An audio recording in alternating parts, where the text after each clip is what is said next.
Hi, welcome everyone. Thank you, first of all, thank you all of you who has joined us from different time zones. And I'm really, really grateful that we all are here. I hope you can hear me and see me correctly. Please let me know if there are any glitches here because I can see myself very well, and I hope you all can also see me well. I'm trying to just figure out if everything is good here, and we are keeping it on a speaker view. Yes, that's fine. I would request all of you to please mute yourself for a while and let me open the show. There was a little glitch and we took a little while, but now we are all on, and I'm super excited for this great time when all of us have come together, and we are going to talk about a very interesting topic, something which is, I think, close to all of us. It's been an year and a half, more than that actually, that we all are struggling. We all have seen ups and downs of our lifetime, which I think is a history which we are going to tell to our upcoming generations. And it is, there were good times, there were bad times, there were losses, there were some reflections we had good time to work on. We had some businesses ups and downs, and it was, I think, a time. It is a time to remember for all of us forever, and it has made a history. So I'm talking about, obviously, COVID-19, which we all have dealt with, we are dealing with in our own ways. Businesses, politics, socio-politics, geopolitical, lifestyles, fashion trends, eating habits, whatnot, everything has changed. I would say refined, something which was much needed. We all needed this pause. We all needed to understand what is right, where we are going wrong, and what is exactly needed to be done to make this world a better place. So I'm so proud that today we have great experts from our society, global society rather, who have joined from different time zones and who are going to share their thoughts and wisdom on this subject from their own expert field. It gives me great pleasure to announce that we have Mr. Viren Sharma, who has joined us, and we will be going forward. We have so many other dignitaries who have joined us. I would not name all of them. It's just that I want all of you to hold on and see who all are there. But trust me, it is going to be a time which, a discussion which I think we all needed. And I would also like to welcome Avinash Pence from Ishkama, who has joined with us. VCare and Ishkama have come together, and we are bringing on such programs for you, which are informative, which are, I think, intriguing, and it helps us to understand that what we need to do. So welcome, Avinash. And with Avinash, we have Rudy, who has joined us. It is going to be a great combination of three hosts hosting this show together. So welcome, Avinash. Can we have you there? Can you please unmute yourself? Morning, Sonia. How are you? Hi, Rudy. Hi, Avinash. Quickly, please start the show. I give it to you, and now you please take it on further. Okay. Thank you very much. Thank you. Well, first of all, everybody welcome, and especially to my co-host, Rudy.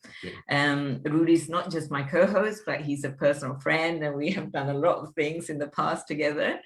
And our first guest speaker, so I know we have kept our very esteemed guest speaker, Viren Sharma. He's our MP for Southall and Ealing.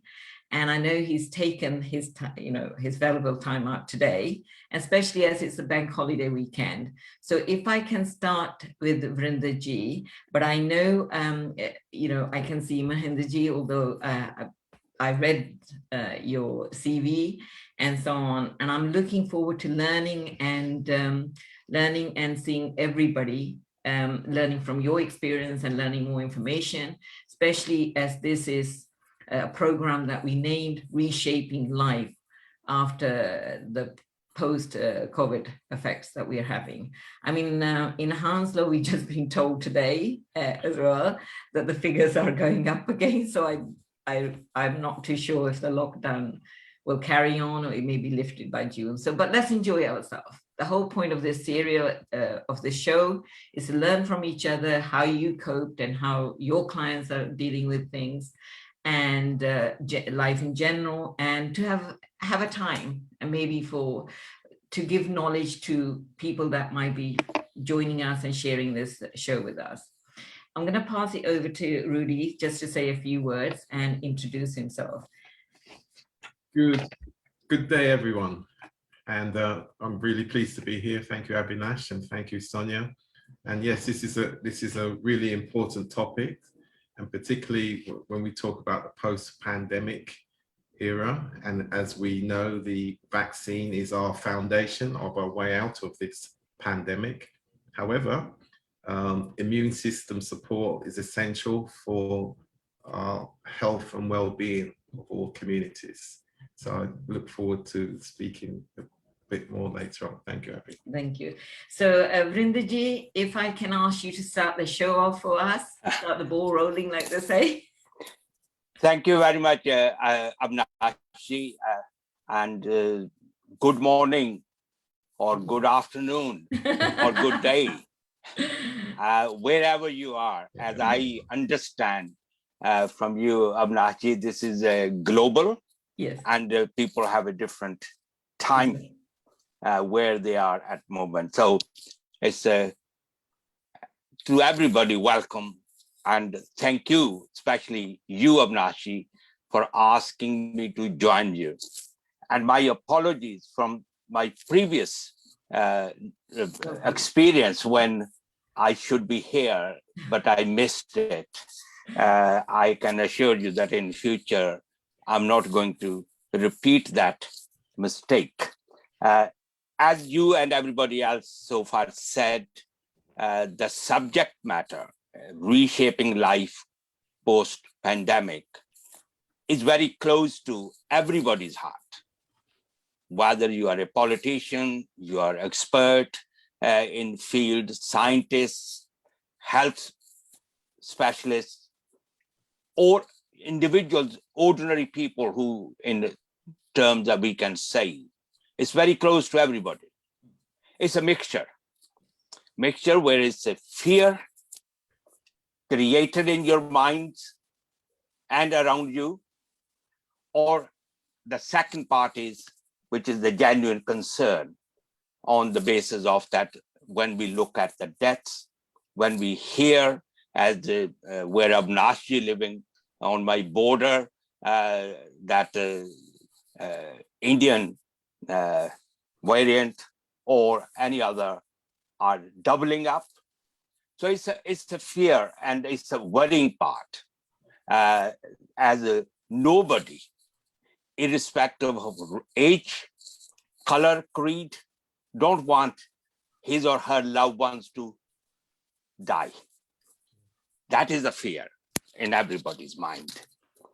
The subject is so important, and I'm a little bit cautious on that it should not be seen as party political. It's not defending anybody or condemning anybody. It's not. I do not believe that we are at a stage where we start saying government's failure or individual's failure. We need to look at where we had now learned there was mistakes, how we can correct those mistakes. We cannot bring the past, but we can set the scene for the future. So that's where, if I use or give this impression that I'm criticizing the government, I don't mean it, and I do not believe in it. So, but when we are talking about the whole situation, economic, social, health point of view, jobs, and the fear, then there will be some questions raised whether the government or any individual has failed in it. As we can hear and watch every day on the media, TV, print media, you read it, TV channels, you watch it, radio, you listen it. You raise that every day you raise a very good somebody is point there. You raise a very good point there. So what would you say then are the key lessons for our communities? Because for our self or individual and community well-being, what do you think the key lessons are now? What would you say the key lessons are for the community going forward? Rudy, I believe that it's a partnership. Yeah. And we need to accept our responsibilities as individuals first. Yes. I always say it, and I don't want to use the term I. It's not self-praising or anything, but I'm saying whenever I get the opportunity, I say, look, before you question the system, the institutions, politicians, scientists, health advisors, before that, you say what you have done. What is your contribution as an individual? First, starting from there, we need to learn that there are some guidelines. Yes. Whether those guidelines are based on evidence or not, that is not the question for me. Mm-hmm. But those guidelines are set up by the experts, the scientists, professionals who says, keep the distance, wear the mask, make sure that you wash your hand properly. You make sure that you don't get into the crowds. You make sure that you avoid this situation. Are we following those guidelines or not? Rather than I go back and say, government should have done that. Government will do it later on, Rudy, once we look at our own responsibilities. Exactly. And those responsibilities comes with the question of fear. When your child is going out in your own mind, I hope he doesn't get into the crowd. I hope that he doesn't get it mixed up. I hope that he follows the guide or she follows the guidelines, right? That's the fear. Yes. With that fear, you also have a social responsibility. Your child, your daughter, your grandchild has to go to work, create the economy. You can't just sit at home. There's a human need mixing up with people, socializing with people. As in our cultures, in some cultures, it's not a routine. Hugging is very common. Some cultures, some communities, hugging is important, very important to give this assurance to the other one that I have the affection for you. That's an indication.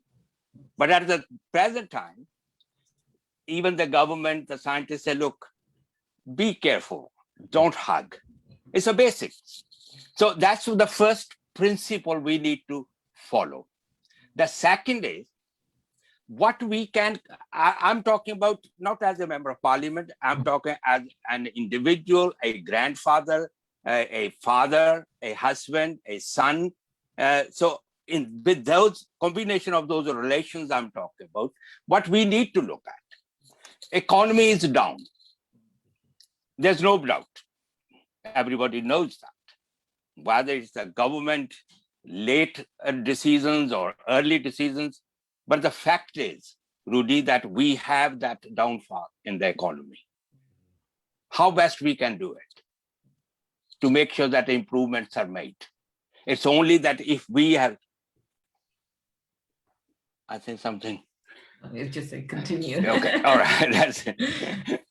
So that's where I feel that we need to have a personal responsibility, working in partnership with all those institutions. I mean, I can go in details. I can go into that, how many people died, how many deaths could have been avoided, but those deaths were not avoided. Now deaths has taken place. How best we can work together to make sure it's not repeated. Yes, and that's the lessons learned. So what is our role? That is the most important. Once we start contributing into it, then certainly then you have the right to questioning it. You have no right until you prove it. Look, I'm doing everything what I need to do. So when we look at an event where the 300 people joining at the wedding parties, Yes. police raiding it. Whose fault is that? You are told that you can't have more than 30 people, but you have 300 people. You are fined 10,000 plus. They come to the local member of parliament to say, look, it is unfair. My son and the daughter-in-law, they are getting married and it's very important to us. Yes, but you are also a responsible citizen. You have to make sure that when you are told, I'm using the term told, you are not instructed, not anything, you are told to say not more than 30 people. Yes. Are you willing? Whether it is proved wrong or right, that is a later on. At present, the advice to you is few people. At the funerals, I get every day a request. We are a large family. We got many relatives. They're coming from far away. My nephew or my cousin from Malaysia need to attend the funeral. The visa is not authorized. He can't come or she can't come. But you are told the restrictions are there. Suppose I write to the minister to say it's an exceptional case. Then who make a fool of him or herself? Me. Yes. If I say, sorry, I understand the importance. I have my close relatives have died. I would not have missed the funeral or the last respect paid, but I have to somehow accept that I cannot. Then I find the different ways of praying for him or her wherever I go. So it means that we need to understand that there's a system in place. I mean, I can go, the decision the government should have taken last, I was hospitalized under COVID last year, 2020, March. I was there in Hillingdon Hospital. So I did not blame. I didn't get into the media to say how bad the government is. I accepted it that this is where I may have done something wrong, or that is early part of the, so I did not realize it, but I recovered.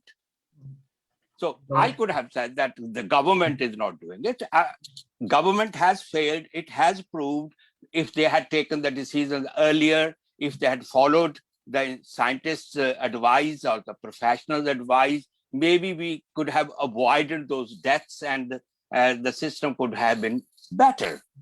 But finally, I would like to say that this is not the local-based disease. It's a global.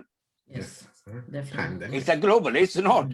And this variant or the virus or whatever the name you want to use have no border limitations. They can't say, look, I can't, this virus will not enter Ireland, or will not fly from India or South Africa.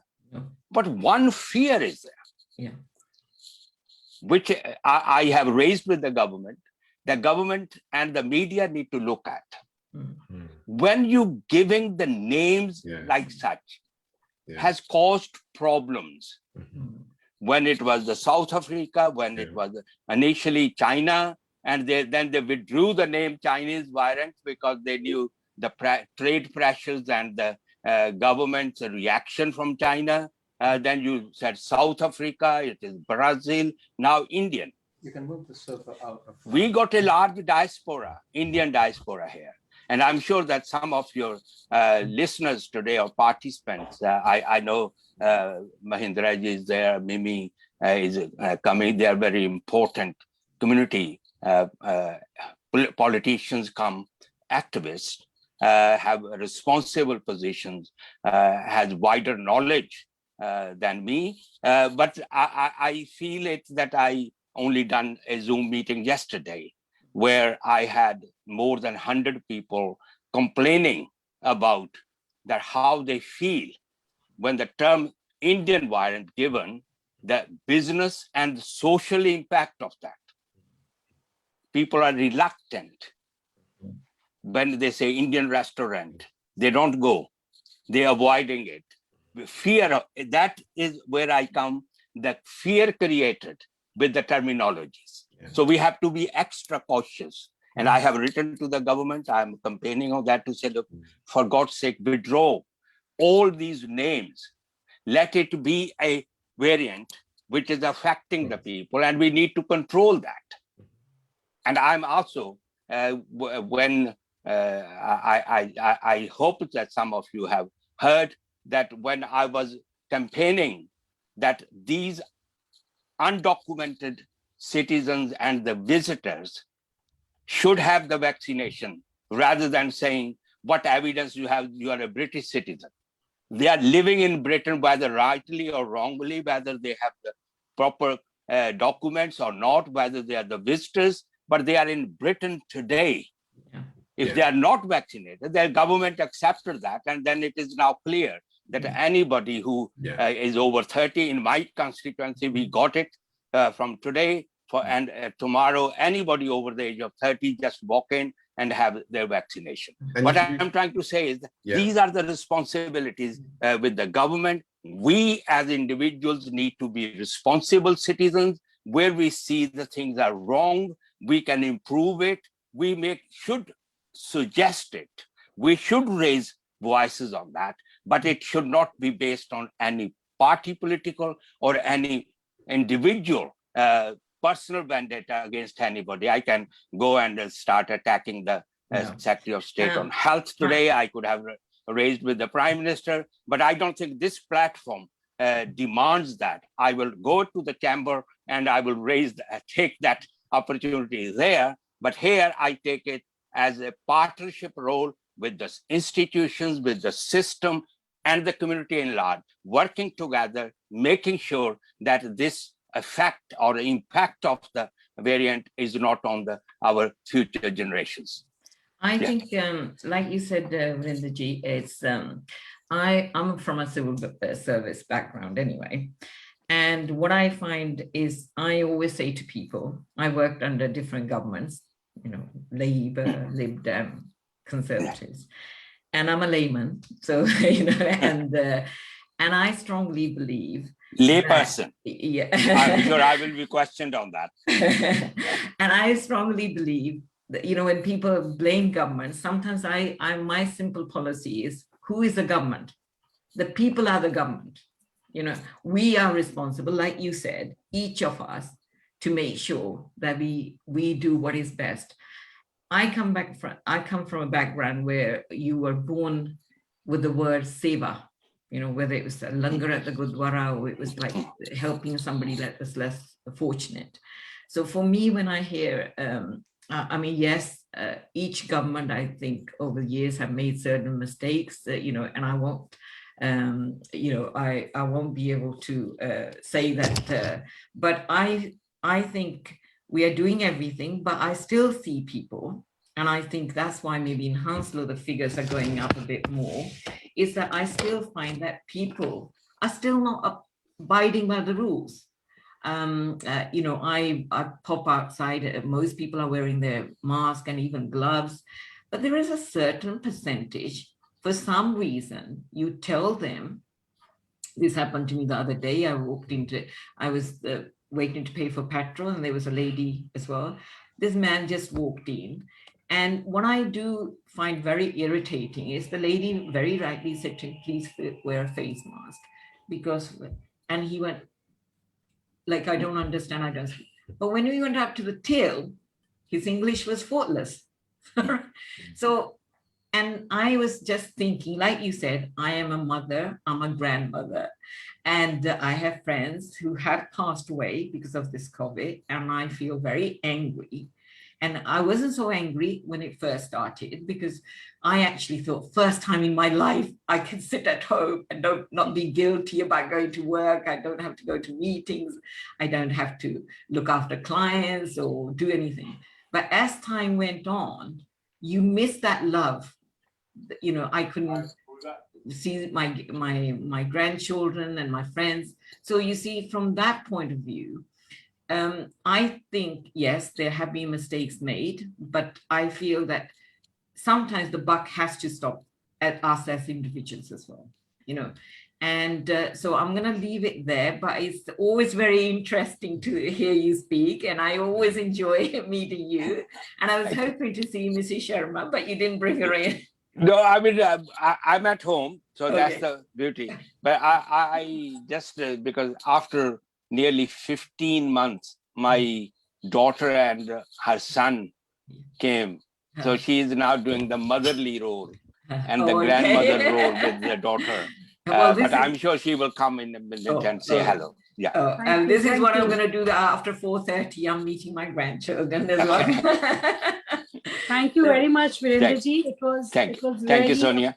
It was really a pleasure listening from you, and I'm sure, as you rightly said, virus is not biased. It's I think one thing which is not biased. It has no religion, no borders, no such categories, so it can spread everywhere, anywhere. And I think it is a personal responsibility which we all should take now to understand and to follow the guidelines. And we are very, very thankful to NHS. We are very thankful to the country and the policymakers who have created this whole safe, I think, environment for us. And we are very, very proud of that. Thank you very much for being here with us today and giving your valuable time. We really appreciate that.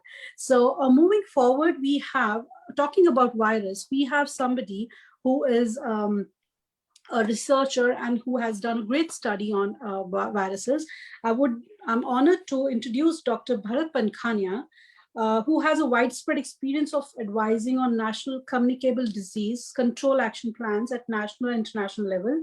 And he is, his experience includes pandemic influenza outbreak planning and major plan testing exercises, development of a web-based surveillance system for recording the first 500 plus cases of a pandemic.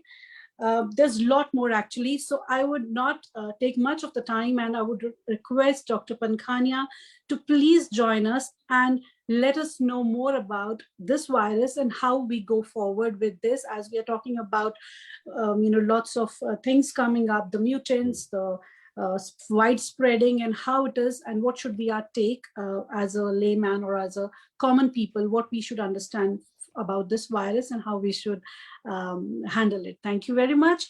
Please join in, Dr. Bharat Pankanya. Can we have you here?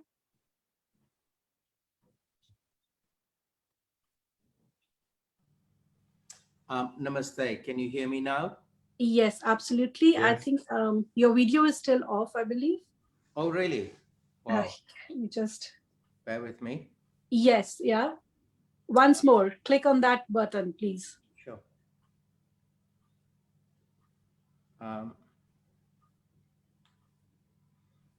Yeah, just bear. Yep. I'm broadcasting from a new location because it's half term and it's away from my home. So we understand that. But bear with me. It was all working. It's no problem. It should, the camera should come on. No problem. We can have you. You can continue. No problem. I think we'll have it in a while.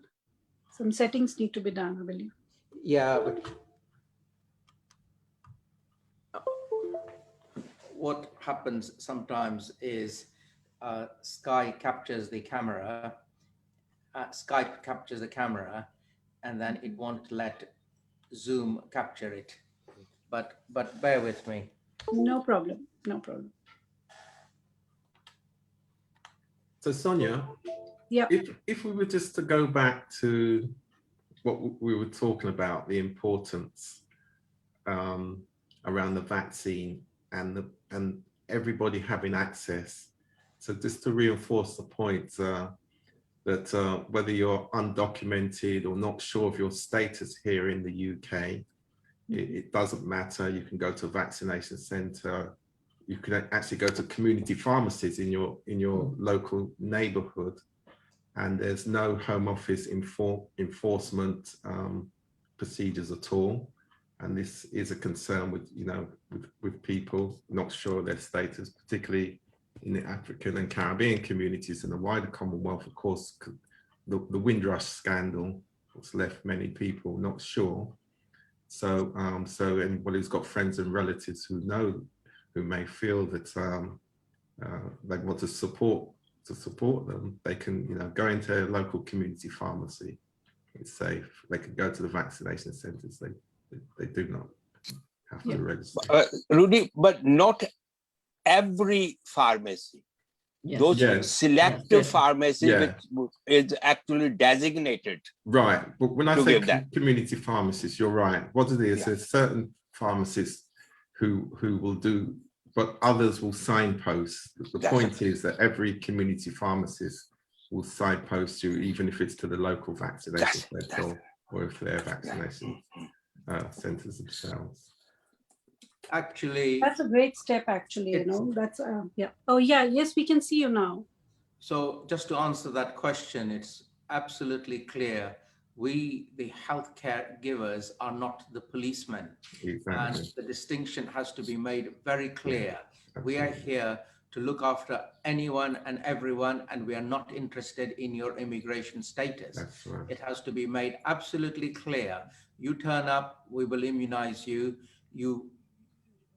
The National Health Service is not the National Police Service, and we must, as doctors, as healthcare givers, completely and absolutely not play the game of also acting as an informant, as a policeman. This is a very important and a very serious issue, not only with respect to giving the vaccines, but other things. And I, as a medical doctor, will always campaign for my eyes are shut, my ears are shut. I'm only here to immunize people or look after them. I'm not a policeman.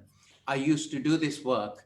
I used to go around giving immunizations in Bristol, where I was the consultant communicable disease control. And like the gentleman said, there was that fear of, but if I turn up at a healthcare setting, they may question me, they may report me to the police. And I used to say, I am a doctor, I am not a policeman. I'm here to look after you. Please don't worry, I don't talk to the police. That's brilliant. That's really brilliant. Thank you so much for that. I think, Mr. Pankanya, you can actually start. We will not interrupt you because we have a guest who's actually popping in between from Dubai, Her Excellency Laila Rehan, but I will not disturb you. You please continue with this, your session, and we would love to hear from you. And I will, she has just requested, I'm really sorry, she has just requested if she can do it first. I'm really sorry, she's been running. If you don't mind, please do as you wish, but I just... Because she will be just popping in and saying a few words and she has to leave. I'm sure we can just give her 2-3 minutes. And I know you have another engagement as well. So I'm just asking her to come live and say a few words for us because she won't be available later on. So if that's okay, please excuse me for a minute. I'm just asking her to come. Her Excellency, if you're there, you can please come on.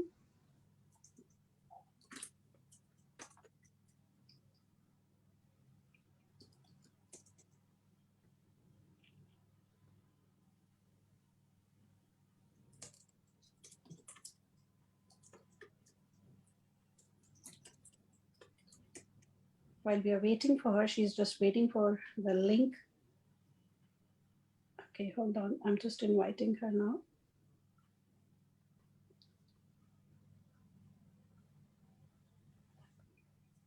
It's people joining from different zones is a bit of understanding required there.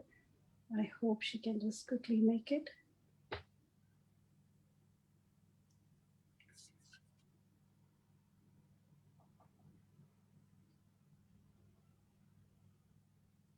Rudy, if you see any message from her, please just call her name if she's coming.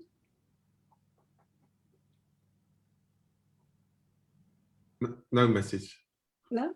Okay, she's just got the link. Yeah, she has joined. Okay, so welcome, Her Excellency Laila Rehal. Are you there? Thank you very much for joining. We know that you're super busy. We have just, we had Mr. Pankanya going to start his speech, but then we wanted to fit you in. So you can please come on and introduce. Yes, yeah, thank you so much. I'm sorry it's happening so quickly. I'm not getting time to introduce you, but obviously people know you. Can we have your camera on? It's not on yet. Because I'm driving and because I just go out Yes. from the ministry, and I'm sorry, I apologize. No And problem. the place is not suitable. We just launched I Am Africa, and it was a lot of people. I cannot speak to you from that location. Just I want to say it's a great pleasure and honor to be with you. Thank you so much for all the efforts, what you're doing for a lot of people. And this platform is amazing. I've been your guest many times. I'm proud of you. You are really doing amazing job. And thank you. Thank you. Thank you. So would you want to say something about the businesses and how you think that women especially are going to take it forward? First of all, to all the guests, which honorable guests are with us, I am sending you our greeting from Dubai, and most welcome to you with Sonia to UAE anytime if you want to be our guest. Second, the business. When we talk about the opportunities or the business, it's time now to lift head. It's time to collaboration. There is no time to compete. It's time for collaboration. With COVID and pandemic, what's happened is a big lesson to us, because we are now facing another wave. We have to get the positive energy. The business need us. The business really need the women together and need to range this race in different manner. We have diversity in globalization here. We have just joined our forces.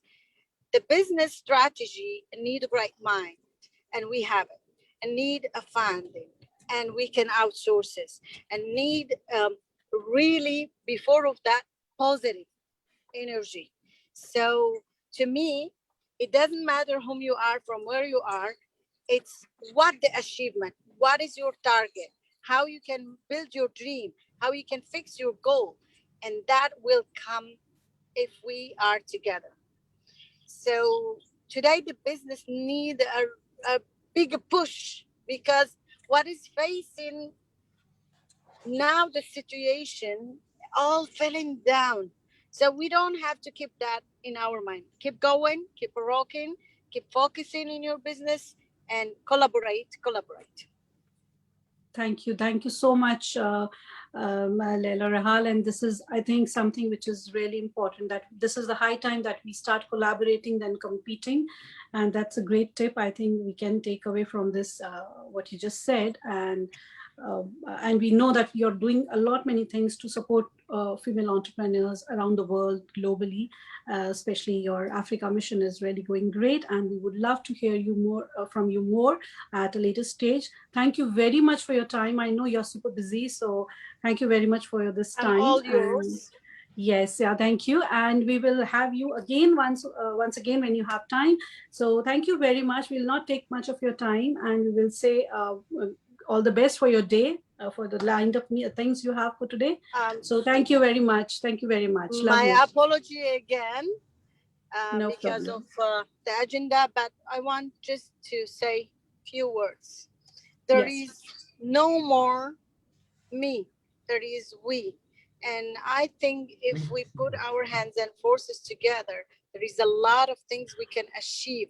We have to help a lot of humanity. And it's not only with NGOs we can do that, profit or non-profit.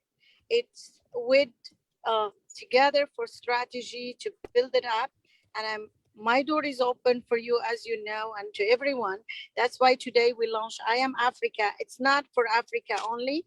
It's for all the lovers of Africa, to empower women, to empower youth, to open opportunity for business.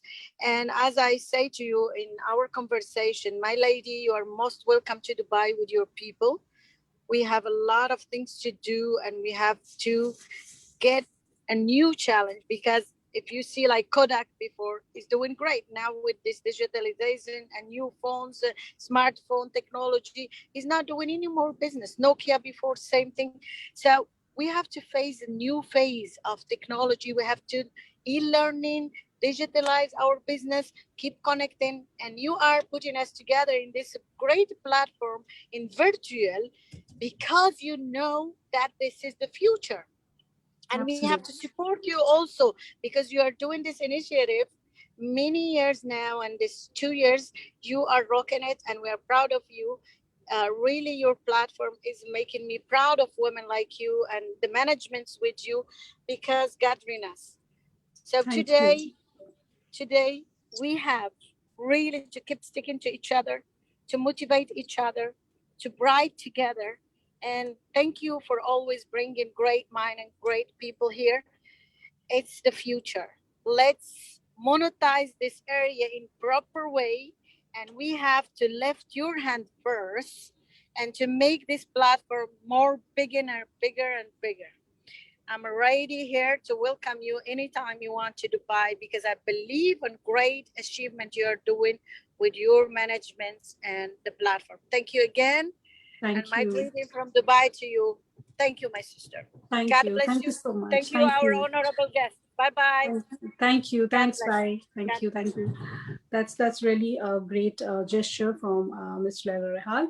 So we would quickly go back to Dr. Pankanya. So if you're there, can we please have you, and we can continue learning about the virus and the next course of action. So, namaste, everyone. Thank you. Can you see me? Can you hear me? Absolutely. Absolutely.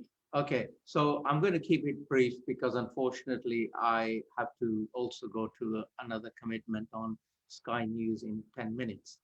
But I would like to share with you that whilst all your energies are focused on the today, really your energies need to be focused on the tomorrow, because the pandemic that has arisen today will arise again. And if I can put my conversation with yourselves about future-proofing the tomorrow, I feel I will have achieved something.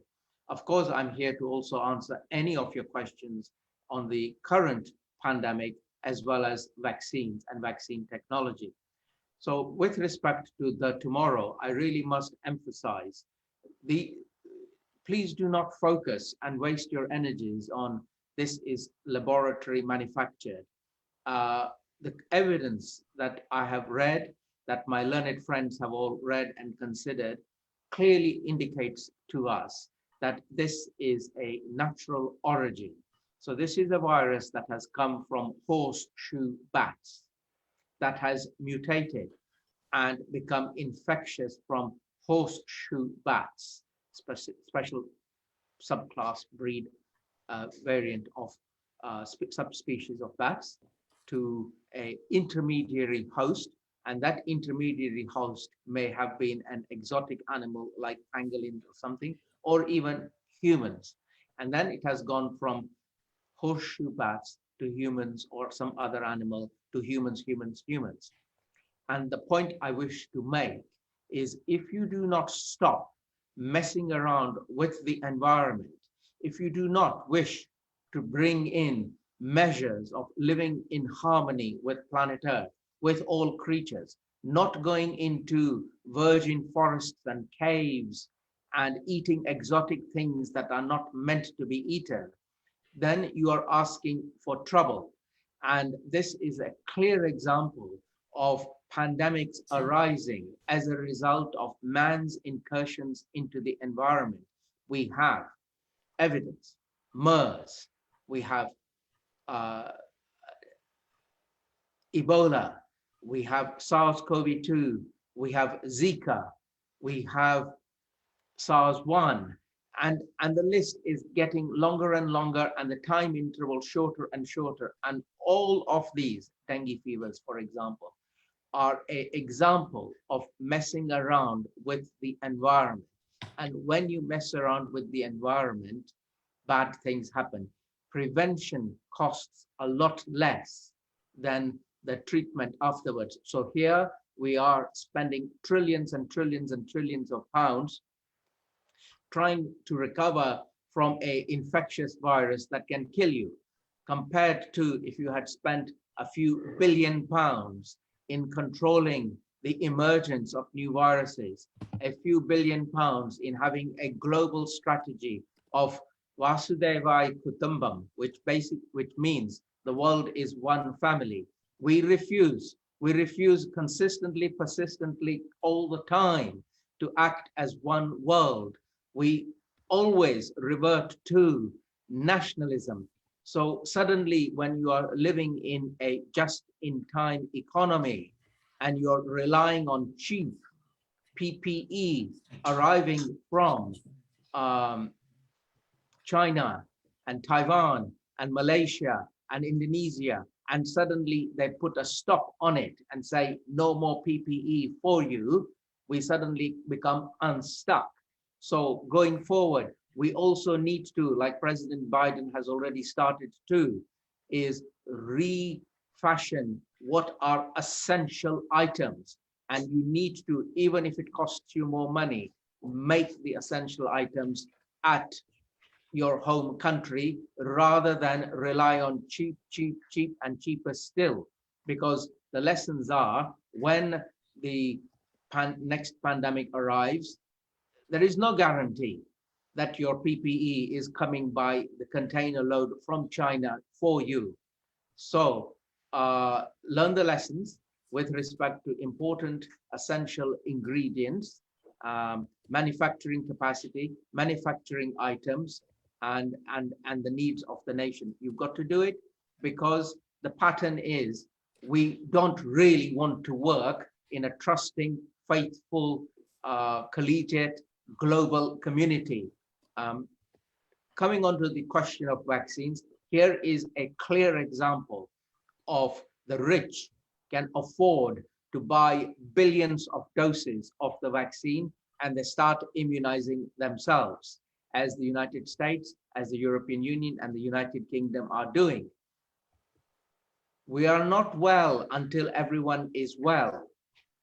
If you carry on immunizing your population, because that's very good political capital, that's all well and good. But if there is a runaway, uncontrolled infection in India, in Africa, in South America, you will get the emergence of variants. So variants is an example of repeated reproduction of the virus, which occurs as a result of lots and lots and lots of uncontrolled infections. And as a result of this lots and lots and lots of reproductions, mistakes in the virus happen. Mistakes in the next generation of the viruses happen. And those mistakes can then become drifts and shifts in the virus.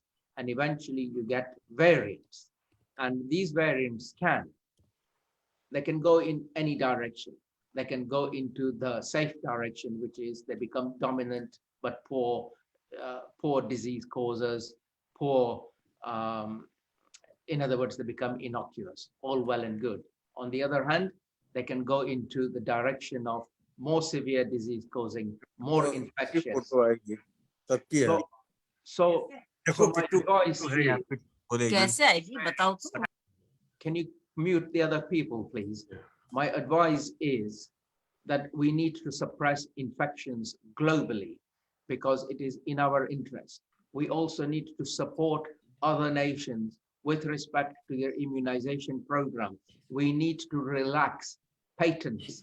Remember, these patents were obtained as a result of public funding. So it is disingenuous of pharmaceutical companies to say, we discovered this is our patents, this is our cash cow forever, right? There has to be a quid pro quo. This was funded with public money. This was enabled with public experiments. This was enabled with public trials. This was enabled with public goodwill. You cannot, having invented the vaccines, then say, this is all ours, we keep it to ourselves, and we're not going to let go. So President Joe Biden has led, and I'm so pleased to see him leading by saying, this is a global crisis. We need to relax the patents and enable. And now I'm asking you people, because a lot of you are business types, that you need to enable the manufacture of the vaccines regionally, Africa, Asia, South America, etc. And because we are going to need these vaccines, it isn't a here today, gone tomorrow. We're going to need boosters. We're going to need reformulated versions of the vaccines. Please enable, please allow the manufacture of these vaccines in other parts of the world so that we have a better, a safer world going forward. It is the right thing to do. I will take a few questions before I have to go. How's that?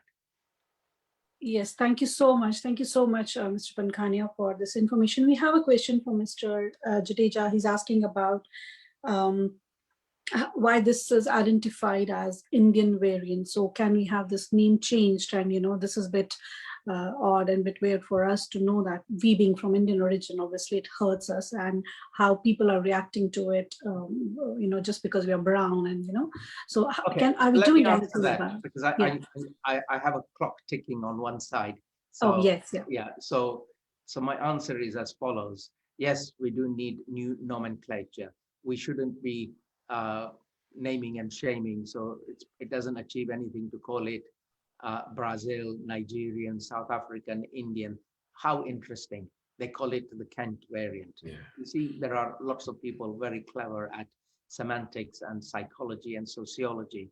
Why isn't it called the British variant or the United Kingdom variant? Do you see that very clever twist of the Kent variant? Yeah. And I appreciate the use of letters and numbers is not really helpful. So this is up to the international nomenclature bodies to come up with a better solution than to have it named as the Indian, the Brazilian, the South African, the Nigerian, the Kent variant. I take your point. Of course, it has to be done. Thank you. Thank you very much for answering that. And Mr. Dennis is saying that patents are primary greed and all patents should be ignored. Absolutely, as you said, that's a point. And I think we all need to understand from a business point of view as well that we need to promote that and we need to ask for it from the policymakers and people who are into it. And it's great. Thank you so much. Rudy, would you want to ask something? We have a few minutes with him. Yes. And it's really interesting to know things from him. Yeah. Yeah, thank you for the presentation, and the points that you made are really excellent, and it's a wider perspective.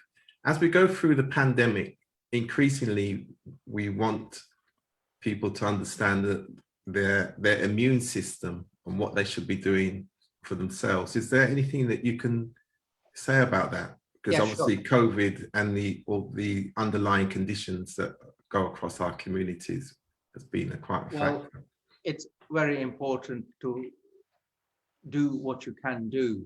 So if you have poorly controlled diabetes, get that under control. If you have poorly controlled high blood pressure, get that under control. And then having managed what you can manage, which is get the manageable things under control. The second bit is get immunized. So if you are in the United Kingdom, your chances are very high that you can get immunized very quickly. So immunization protects. And your priority number one should be, I am doing nothing until I am immunized, especially if you are in the vulnerable group. So if I was playing a clever game of chess, even though I'm fit and healthy, etc., my strategy would be do nothing until I am fully immunized, because you don't know how it's going to infect you and the consequences thereof. Second point, even young people get infected and become very ill. Third point, the variant that is in circulation origin India is highly infectious.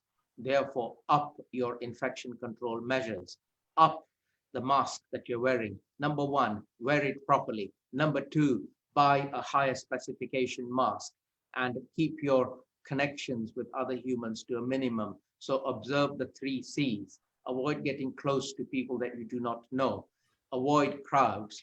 Avoid closed indoor spaces. This virus is spread by the aerosol route. Therefore, you need to prevent getting infected by the aerosol route indoors, closed places, poor ventilation. The 3 C's from Japan is a very good thing to follow.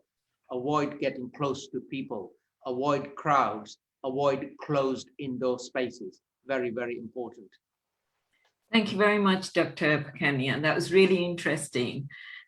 Somebody that's not from a medical background, I mean, the way you explain it's very clear.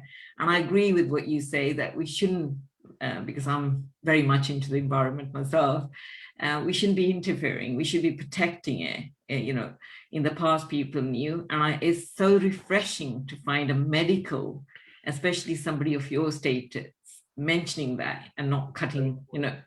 Thank you very much, Dr. Pankanya. Thank you.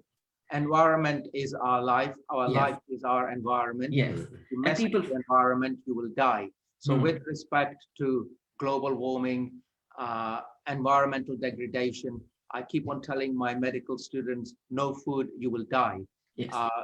Runaway temperatures, you will die. You have got a very few years in which to just calm it down. If you fail to calm it down, this is nothing. Believe me, this is nothing. If you mess around, you will get storms, you will get heat waves, you will get loss of water, you will get famine, you will get everything that is there, and we know about it. You've got to act on the environment ASAP. It is high time we did. Thank you, Dr. Pankanya, and please accept our apologies for keeping you waiting. Thank you very much. Thank you. Mr. Pankanya, just a last bit of question from Mimi has come. Mimi Harper has asked one question: how do we deal with those people who are constantly saying this is a control mechanism and we have had the fear of God put into us to create control? I'm at loss with this attitude, but it is there, and it would be hold on, it will be good to know where to send people for more information to make them realize this is a serious issue. So I think that's what you've answered. You have this page which you have shared with us, Dr. Saab, and I think I'm going to share that with everyone so that Mr. Pankanya can give his advices there. And also we will have a special, we would request, in fact, Mr. Pankanya to come on board with us someday and have a dedicated session, and we can talk about this more and more. I think that will answer the questions. Thank you very much, Dr. Pankanya. And we have our next guest, who is again from the medical background, and he is Dr. Vijayendra English. He's an ENT and head neck surgeon, Royal Free Barnet and Chase from Hospital, London. He's a founder and CEO of Main Marathi UK, a Marathi web channel for Marathi events in UK, and currently working for COVID-related relief activities and awareness programs in India through ICYE UK and on behalf of all Maharashtra Mandals and Marathi groups in the UK. So he is going to speak on vaccination and how this post-vaccination care and what we should follow. That is again going to be a great discussion. So before I announce Mr. English to come on, I would ask Rudy to say a few words, and then please pass it on to Mr. English so that he can share his wisdom and views. Rudy, over to you. Thank you very much, Sonia. And this discussion has been great today.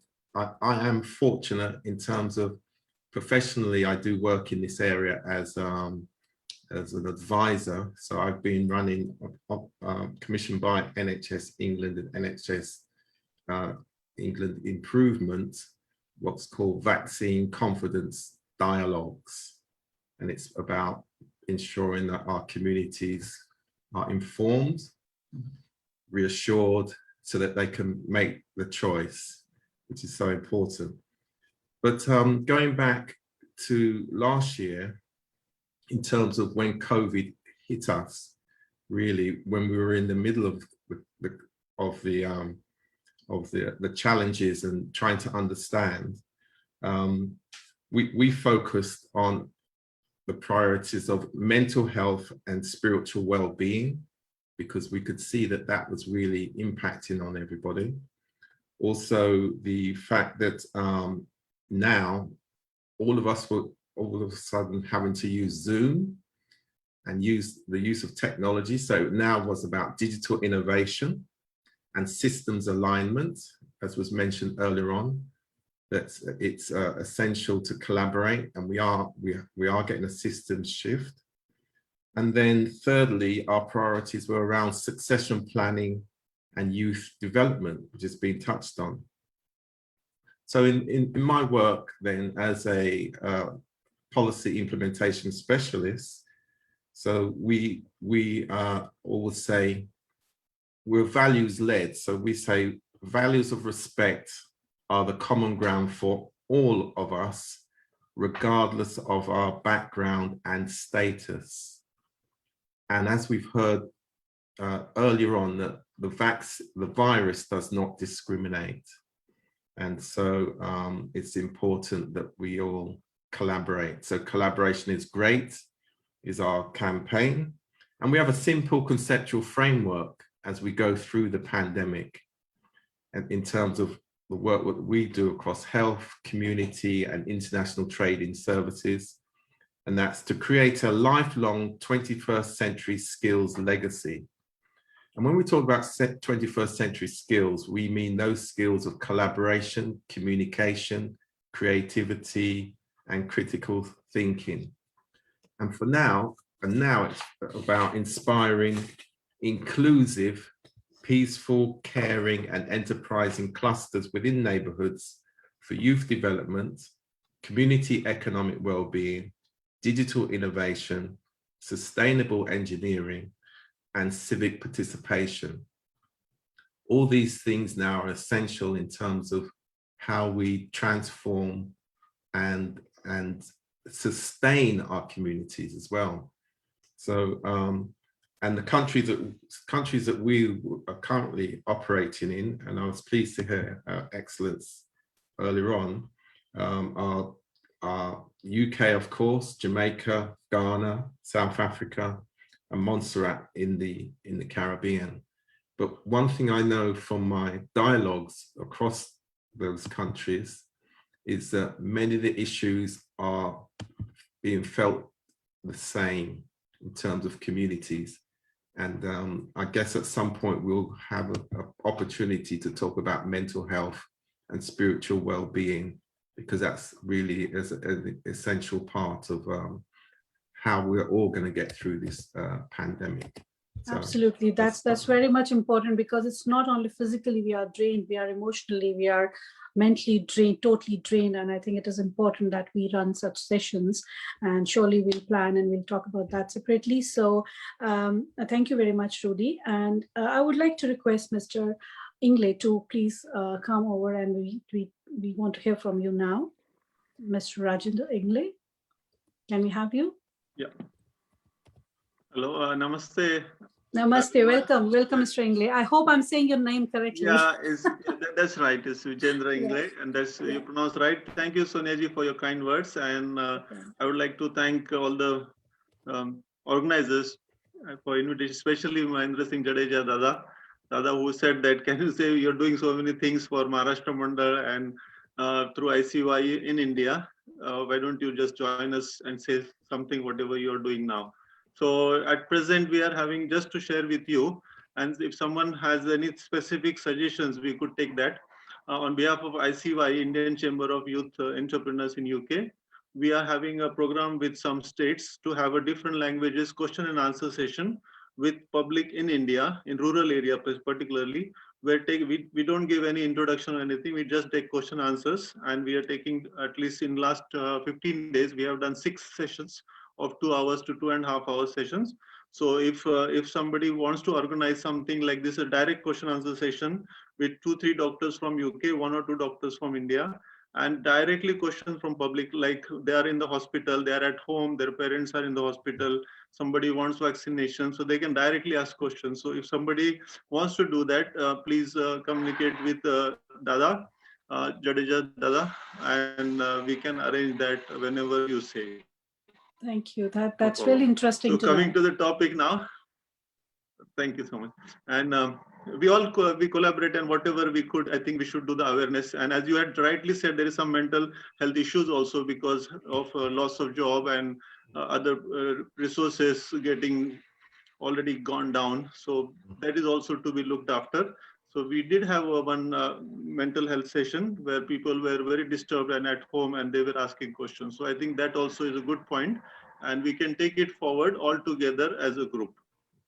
So coming to the vaccine part now, as we all know, there are different vaccines coming. We're fighting against the time, and as usually it takes around 8 to 10 years of vaccine preparation, and all the world, global community, scientists, research came together and got a vaccine in 10 months time. So now we have 5-6 vaccines, and proudly and happily, I would say that in here in UK, we all have gone through a very good vaccination program, immunization program. And the best part, what NHS UK and here we have done in UK is that, which we should share with all our Indian counterparts and other things, or globally also, US and UK. But UK, I would specifically say that I was working here. I'm still working here. So December, one vaccine was done, and we started giving that. And before the vaccine, when they started doing the vaccine research, UK government has already booked an order for getting the vaccine. So 1st December, first week onwards, as soon as we got Pfizer vaccine, we started giving the vaccine. Jan, we got Oxford AstraZeneca, we started giving the vaccine. Then Moderna came, giving the vaccine. So it was vaccine, vaccine, and vaccine. And that's the reason that today we are into a second phase of unlocking ourselves. And we're proudly saying that we are more than 70% of vaccination in general adult public, total vaccinated area, public population, and more than 50 age group, we are already 90 to 95% more than that. So I think it's more than herd immunity also, we'll get more than 70%. So we are in a good phase now. So we have to maintain that. And as Dr. Pankanya, as our senior professor has rightly said, these 3 words we still have to follow. That is crowd, close spaces, and close contact. So whenever they are mask, full mask, hand hygiene, whatever we were doing in phase first wave, we have to do that. And regarding the variant, I think the new variants will keep on coming because virus has got its tendency to mutate. Virus also sometimes behaves very smartly, not sometimes, most of the times. They said these guys are taking, giving up vaccines. Now I need to do something because these are coming this way. I will turn my position and go that way and have my spikes. So that also will have a tendency to attack other way. So that's the reason the variants are, I'm just talking in a common man's term because everybody, medical terms, if you do too many jargons, then it is difficult to understand. So these things are happening. So as Dr. Pankanya, our senior person, has rightly said, do not name it with any region or anything. Just name it as a variant. If you want to do some numbering into that and do a global enumeration for that. I agree with him respectfully. And now for the variant, the recent studies and the vaccine. So what I would like to discuss with you is that the recent studies in UK, we have undertaken in NHS, there is undertaken a study of 1,000 volunteers for crossing of the vaccination, the Pfizer vaccine and AstraZeneca Oxford. So few volunteers are given this and other one, and this mix and match vaccine, because that's the study going on now. I think within, few weeks or a couple of months, I think we should get. We're supposed to get the first few data recently, and I think by end of June, we should have some realistic study of this crossing of vaccines. And this also, the good part of this is the Spanish research agency has done a recent study. I think just 1 week or 2 weeks back, we had seen this study. They have studied the same crossing of vaccines into 2 groups, and that was 670 volunteers were studied. And in this, a good point is that they found out the efficacy had increased 7-fold. 7-fold increase in efficacy. AstraZeneca and Pfizer were mixed and match, and everything was followed. And they have got safer and greater benefits of crossing of vaccine, because I think they have studied, and the same study, when we do it here in UK, I think they're also studying how effective it is against the variant, the new variant. I won't name with any country again. So the new variant which is there, which is very infectious, very contagious. So in that situation, do not lower our guard. Face mask, hand hygiene, keeping distance, close areas, like everybody is allowed in close areas, but be careful whenever you're nearer to anyone. And as the recent studies says, the new variant, against that, these vaccines are effective. Only thing is that exact data of this study and the analytical critical analysis of this is coming up soon. But at present, whatever limited data we have about this new variant and the vaccine action against them, so we have seen that this one is around with the single dose with Pfizer, with the new variant against the new variants, Pfizer is around more than 50% of efficacy, and Oxford is around more than 30% of efficacy. But as soon as we give 2 doses of this one, then this efficacy increases and it goes more than 60 to 80%. So best part would be for our bet, and as the slogan of NHS UK goes, every vaccine gives us hope. So I think we should go for vaccine, and whichever way we can, wherever you are, get the vaccine. And as our vaccine schedules are coming up, we are strictly following the regime which UK government has given, and NHS, all NHS workers, health workers, and the support staff and the public, they are helping each other. So I think this is from my side, and if any questions, ready to take it. Yeah, thank you so much, Dr. English. This is really interesting to know. Coming from a doctor, it really gives a mental relief, that listening to what vaccines are going for us, doing for us. So, there are certain questions which are coming up on Facebook who are watching, our viewers who are watching. They're saying that, not everyone is interested to take vaccine. There's a lot of, I know my own mother-in-law living in India, in Chandigarh, she's not interested to take vaccine. She's like, I'm more than happy the way I am, because they are obviously, maybe not aware, and then they are not convinced that this is not going to lead to the blockage or things like that, whatever, the hearsays and things they hear from other people. So in that situation, what do you think for people who are not taking the vaccine?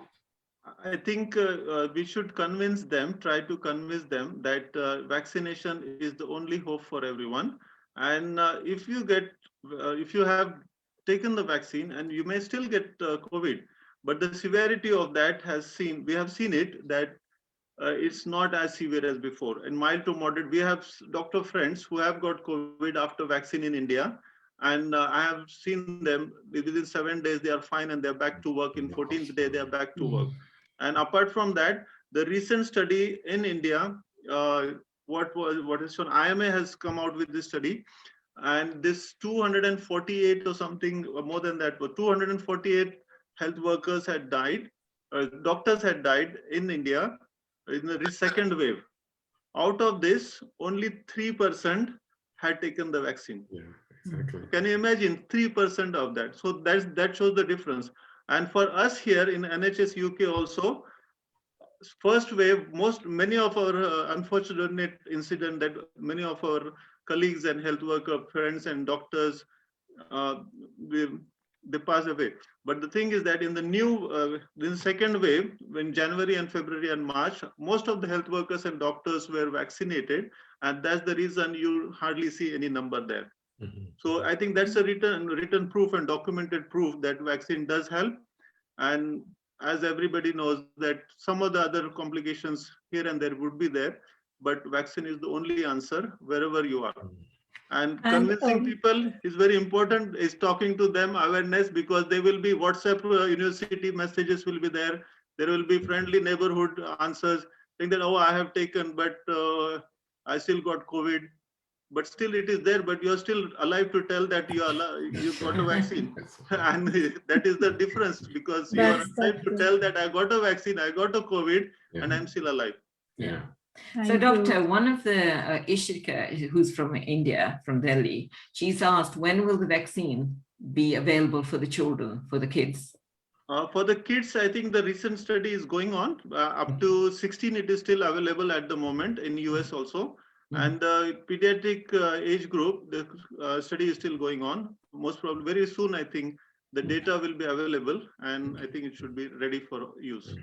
Sorry, Doctor, I'd just like to ask you, we now know in terms of long COVID and going forward, what does that mean in terms of vaccine, if we're going to have booster vaccines for the future?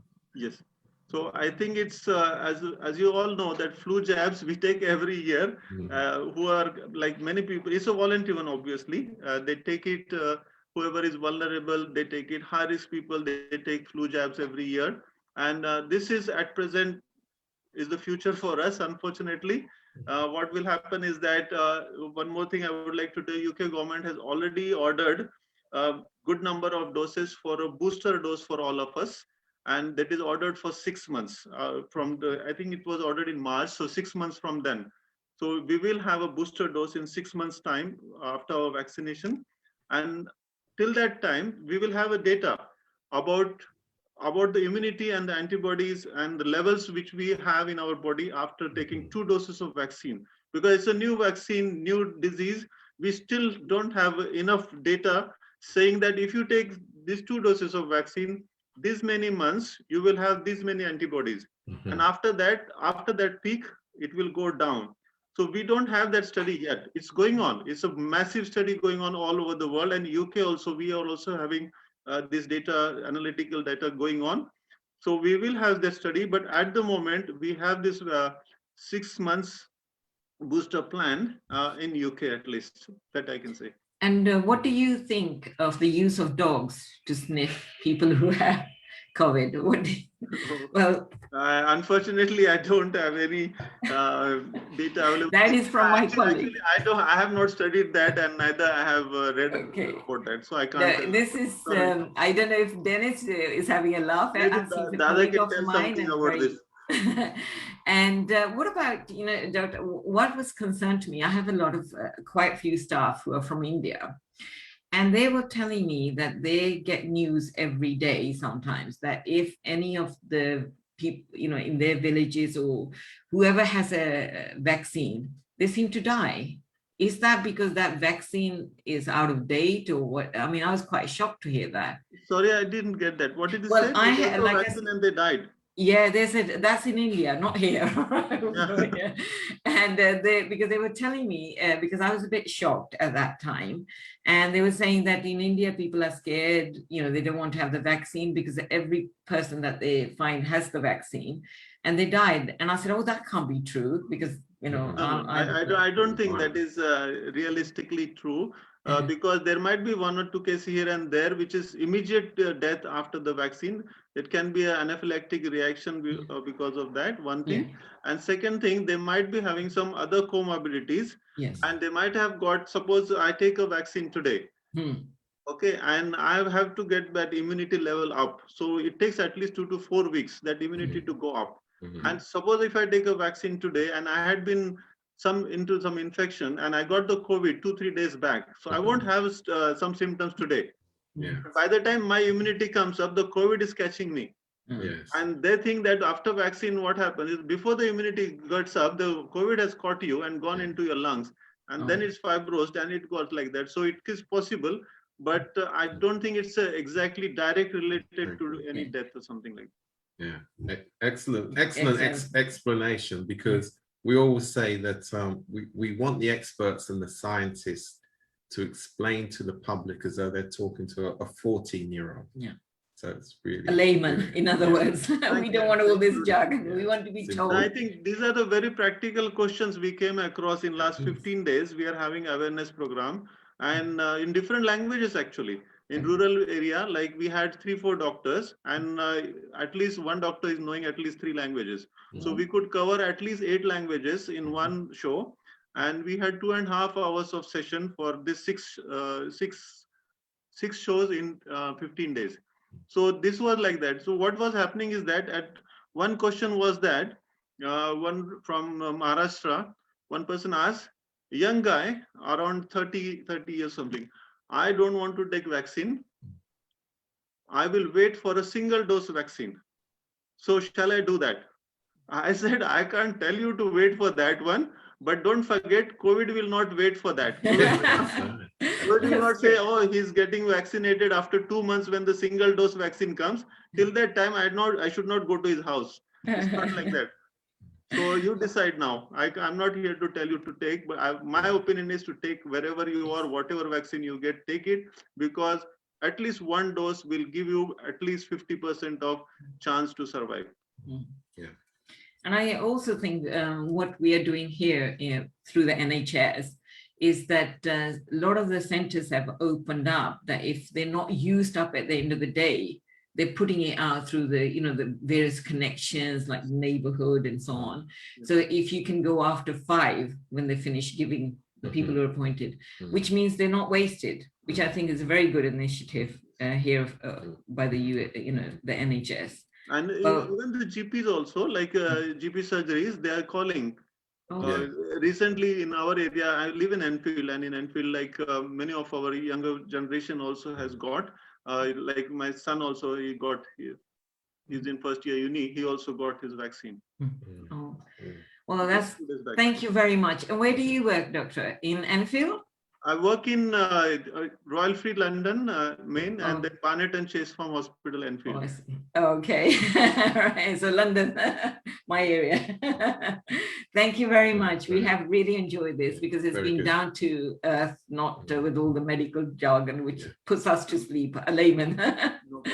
Thank you so much. Anytime any group, like one of your group or someone decides for any question answer session directly with the rural area or any of the public, we are ready for that. Just give us a call.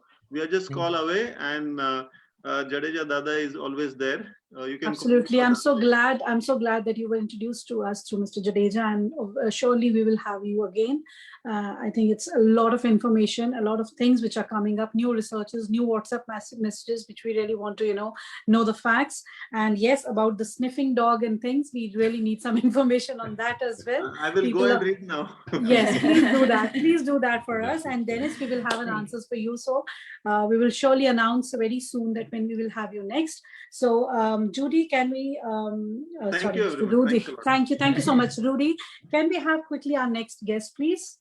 The next guest is Ishika. Ishikat. We spoke this morning. You can see I'm still half asleep. All right, and this is an amazing young lady. All right, and I'm so glad to finally connect with her.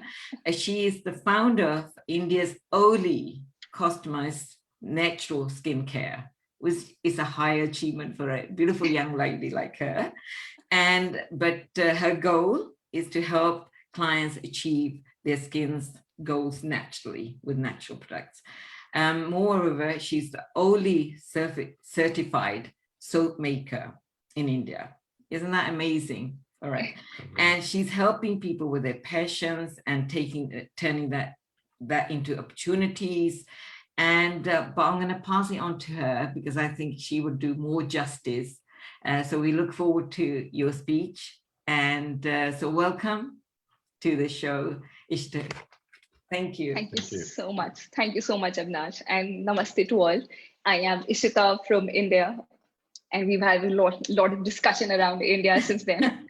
It is early evening here. And honestly, I'm super honored to be among such accomplished people and sitting here and listening to people giving such high tips. And a lot of my questions have been answered, which I was confused about COVID. That's the best part about this whole session. And thank you so much for inviting me and making me a part of all this group. So I am here. Yes, I am founder of Arizu. It is India's first personalized natural skincare brand.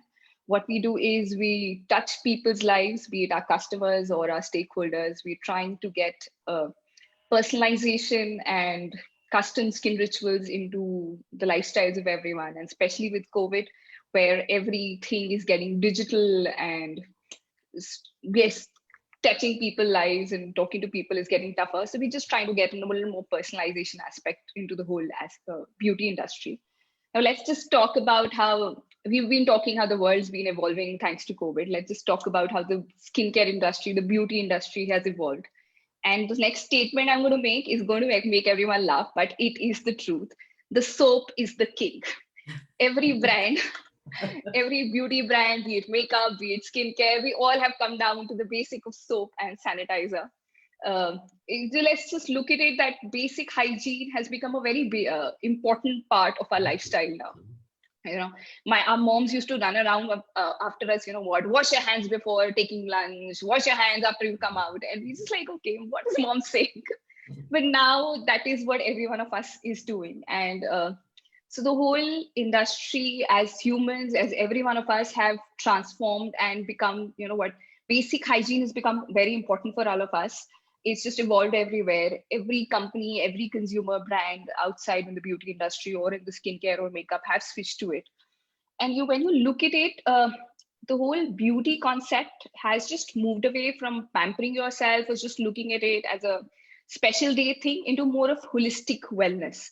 We have started connecting skincare, hair care, makeup to our mental and our inner peace, in our happiness around it. I'll take a very small example, right? Like when we wash hands, it's just a standard thing, wash hands, sanitizer, and our hands are always getting itchy. We are just irritated after the sanitizer. And every time you smell your hands, it gets, oh God, that yucky feeling. So when at RSU, where we just started off with this pandemic, we thought, we really need to address this scene, this issue. What we did is we came up with hand care oils, which are based in ancient Ayurvedic wisdoms, made with sesame oil, almond oil, and got aromatherapy blended in it. So if we make a hand care oil with a blend of lavender and patchouli and geranium, all right, you go ahead, you wash your hands, you use a sanitizer, and you come back, you just apply 2 drops of that oil. And when you smell your hands, at least you're not smelling of sanitizer. You feel good, you uplift your spirits, and it just gives a positivity from inside. So this whole concept of COVID has made us move from just being, okay, let's go out, have fun, do makeup, and let's enjoy, put a perfume on, and you feel good about yourself. It's moved from there. It's about just how do I feel good for myself? How do I smell good when I touch my hands? How do I look at myself when I look at the camera and I look glowing? Okay, I look good for myself. That's what it's all about now, because you're not meeting people, you're not connecting. As Doctor was saying, you can't hug someone. So this is what has happened mostly, I would say. We generally are moving towards more ancient history, ancient beauty. We're moving towards more conscious, more mindful beauty. And at the same time, as consumers, as brands, we are becoming much more eco-friendly. We are becoming much more responsible. As a consumer, when we go online, as Dr. Bharat was saying, right, that we have to protect the environment. I think as consumers, as brands, we all are realizing that in a small way, anywhere, we're supposed to protect it before we may do more harm than it benefits us. So we all have, a brand. People are looking at the brands, if they're eco-friendly packaging, are the present products eco-friendly, where are the ingredients coming up from? Everyone is backtracking into where the ingredients are coming, whom am I buying from, whom am I interacting with. That has become a major change in our lives. And at RSU, what we do is, in our small way, once the pandemic started, we started giving out free masks along with our products. So our complimentary masks were made by underprivileged women. We collaborated with some NGOs and we used to give out those complimentary masks. Then so every time a consumer received a product, they were happy. Yes, we got a product, it looks nice and everything, it smells good. But at the same time, just seeing that mask make them feel good. And we told them, it comes from an NGO. So everyone felt that, okay, one small bit we are contributing to the society. As we say, you have to collaborate, you have to work together, and we just want to give back to the society some way. So yes, that is what we're doing through RSU. That is what we are trying to do. We're trying to connect to all the stakeholders across the country, trying to generate small employment for small women, in our small way or big way, and as the industry grows. Then, of course, digitalization has come up. Every industry has moved online. Everyone is trying to revamp our lives through that. What we do is, as I said, we are into personalized consultations. I talk to, we do not give standard products. We talk to people, we try to understand their conditions, and then we make custom products for them. the best part about it is that, you know what, I get to talk to at least 10 to 12 people in a day. And it's just not about talking at, okay, what is your skin type? What do you want? What fragrance do you want? It's about just connecting to that person online on a digital platform. You get to know, has someone lost a job? Has someone lost a close person? Just building that personal connect, which we are trying to find everywhere right now. We are all away from our families. Most of us are. Most of us are just trying to find that bonding. And digitally, somehow through these calls, through these sessions, we're just trying to create that bonding back again through unknown people. See, we are collaborating here. I'm sitting in India. Her Highness called from Africa. You're sitting in UK. And we are all sitting together and talking and like chatting like you've always been together and best of friends. And we get a lot of not know each other a lot about each other. So yes, that's whole it is. I think the whole industry, as humans, we are evolving. As a beauty industry, we are evolving. And that is what I'm looking for, just to be able to touch lives, to be able to collaborate with people, to be able to connect with people digitally, personally, as much as I can. That's from me. Well, that's wonderful. I mean, what you said, it's a similar way, because I run a small beauty salon. And while we were at home, you know, so you couldn't go out. Not that I get a chance to go out anyway, all right? Which is today is a fine example. I went there to see my staff, couldn't get my hair done because they were busy. So, but like you said, like yourself, I have always gone towards natural items. You have the roses growing in the garden, so you mix them, you know, with a little bit of flour, a bit of almond oil or whatever, Yes. and you use it as a paste. And sometimes even with our clients, we try to make it unique, you know. And but it's the other reason is because, like you said, this has changed everything. And Rudy mentioned this, touched on it as well, that every part of our life has changed, not just work, even our eating habits. I mean, I remember when before it happened, you grab a burger because you're so busy rushing from one place to another, or you get a takeaway. But everything had to change. And not just this, what I find most irritating about this current situation post-COVID is you can't, you know, when you go to the shop, you're thirsty before you pick up a bottle and you drink it. Now you're so unconscious how many people have touched this, you know, so you're starving. So you're taking a bottle of water. And I'm the type of person who likes it. If it's meant to be a hot drink, I like to have it really hot. If it's cold, I like to have it really cold. So I have to keep on rushing back home if I'm going and getting that drink. And the other thing is, you know, you go and do the shopping. Before you bring the shopping, you put it in the fridge, you put it in the cupboard or whatever larder. Now you have to disinfect it, you have to keep it there. And sometimes you forget because you get sidetracked, you got a call, you got a meeting, and then you wake up and you're so tired. You wake up in the morning, your cheese has gone off. And you think, oh my God, I forgot to put it in the fridge. Now I can't eat it or whatever. So it's like everything has changed.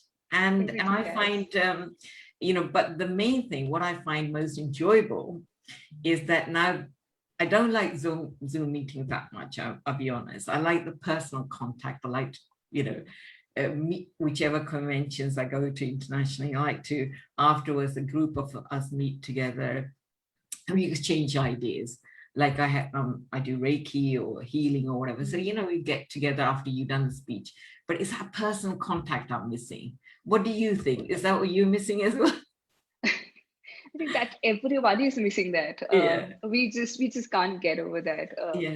That personal connect when you sit down with someone and you just have that conversation face to face is a different feeling altogether. But we're just trying to bridge it through these calls and through these online sessions. That I think that's what Zoom has made us do. We will just yes, Rudy, please go ahead. I think what is most impressive with the approach with your brand, the fact that you've incorporated the making of masks into what you're offering the public, you know, of great value, but also providing opportunities for those women as entrepreneurs in themselves, and they, of course, they'll be in a neighborhood or in a village. So that's, you know, helping towards a transformation. And we're saying at all levels, we've got to align our systems. We've got to collaborate at every level. So I think it's very worthy of you to incorporate into your supply chain that initiative. Very well done. Thank you, Rory. Yes, that all was an objective, that try to create even if a small level of employment, but just give someone something in this tough times when everyone is trying to make ends meet. That was the whole objective. Yeah, because absolutely, because we're saying to all our stakeholders, it's about pooling resources and sharing revenues. Right. Yeah, so important where we are now. Definitely. It's lovely speaking to you, and it's really, I'm sure all the, not just the women, I think all the men must have enjoyed your talk as well, be ordering all those soaps and everything. Thank you, Ishita. Thank you. Back to Sonia. Sonia.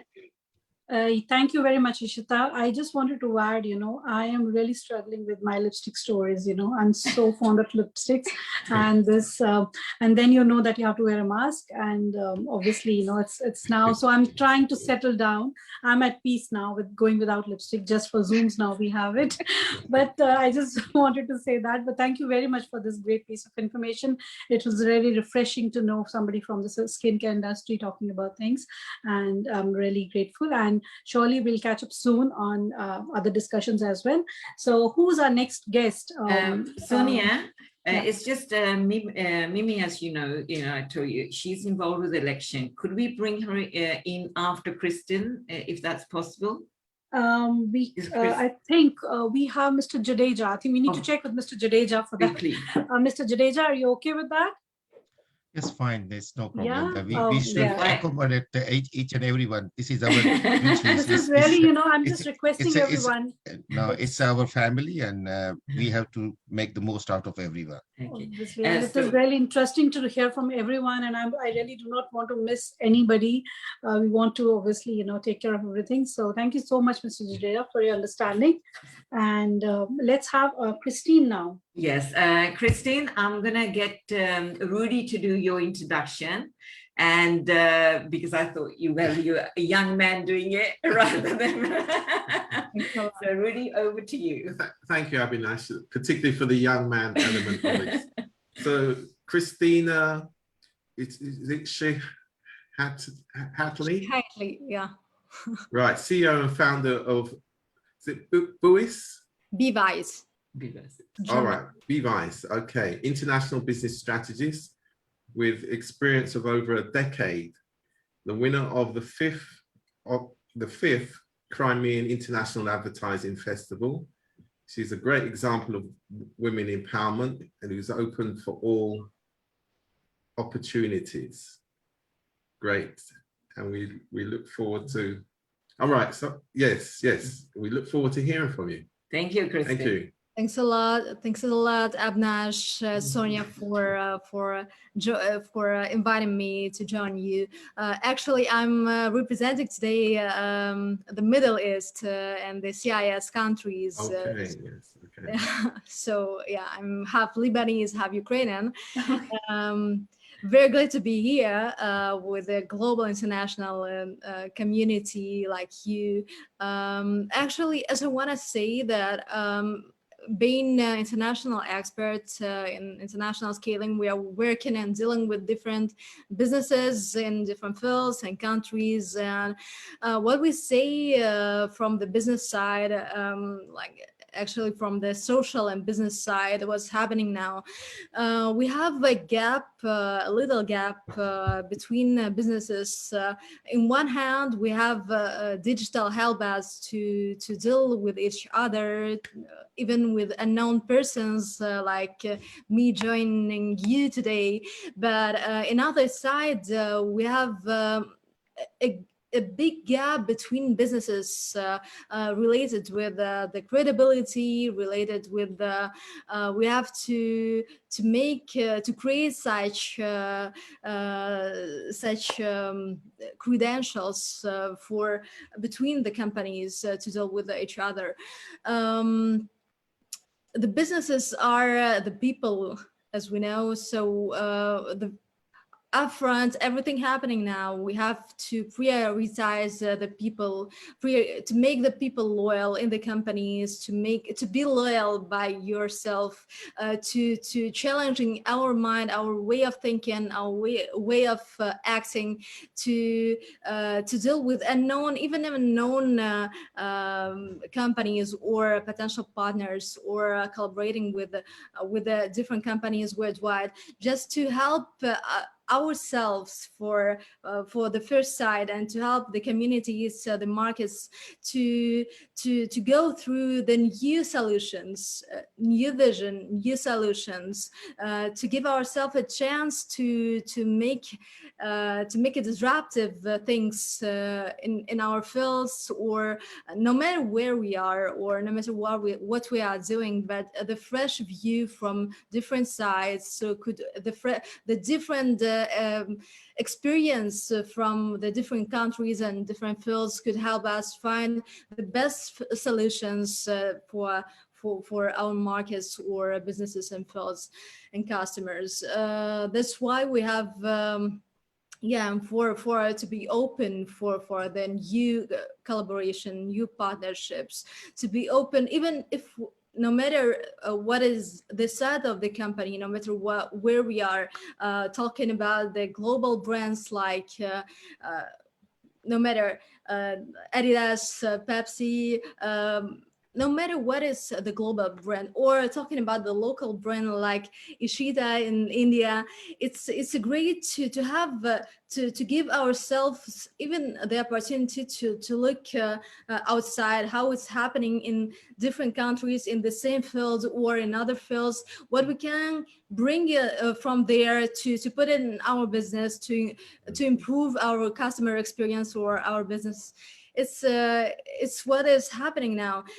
What I'm want to say that we couldn't change what is happening now, the actual thing. We couldn't change it, or thinking that everything would coming back as everything was before. It's not, it will be not. So we have our reality now.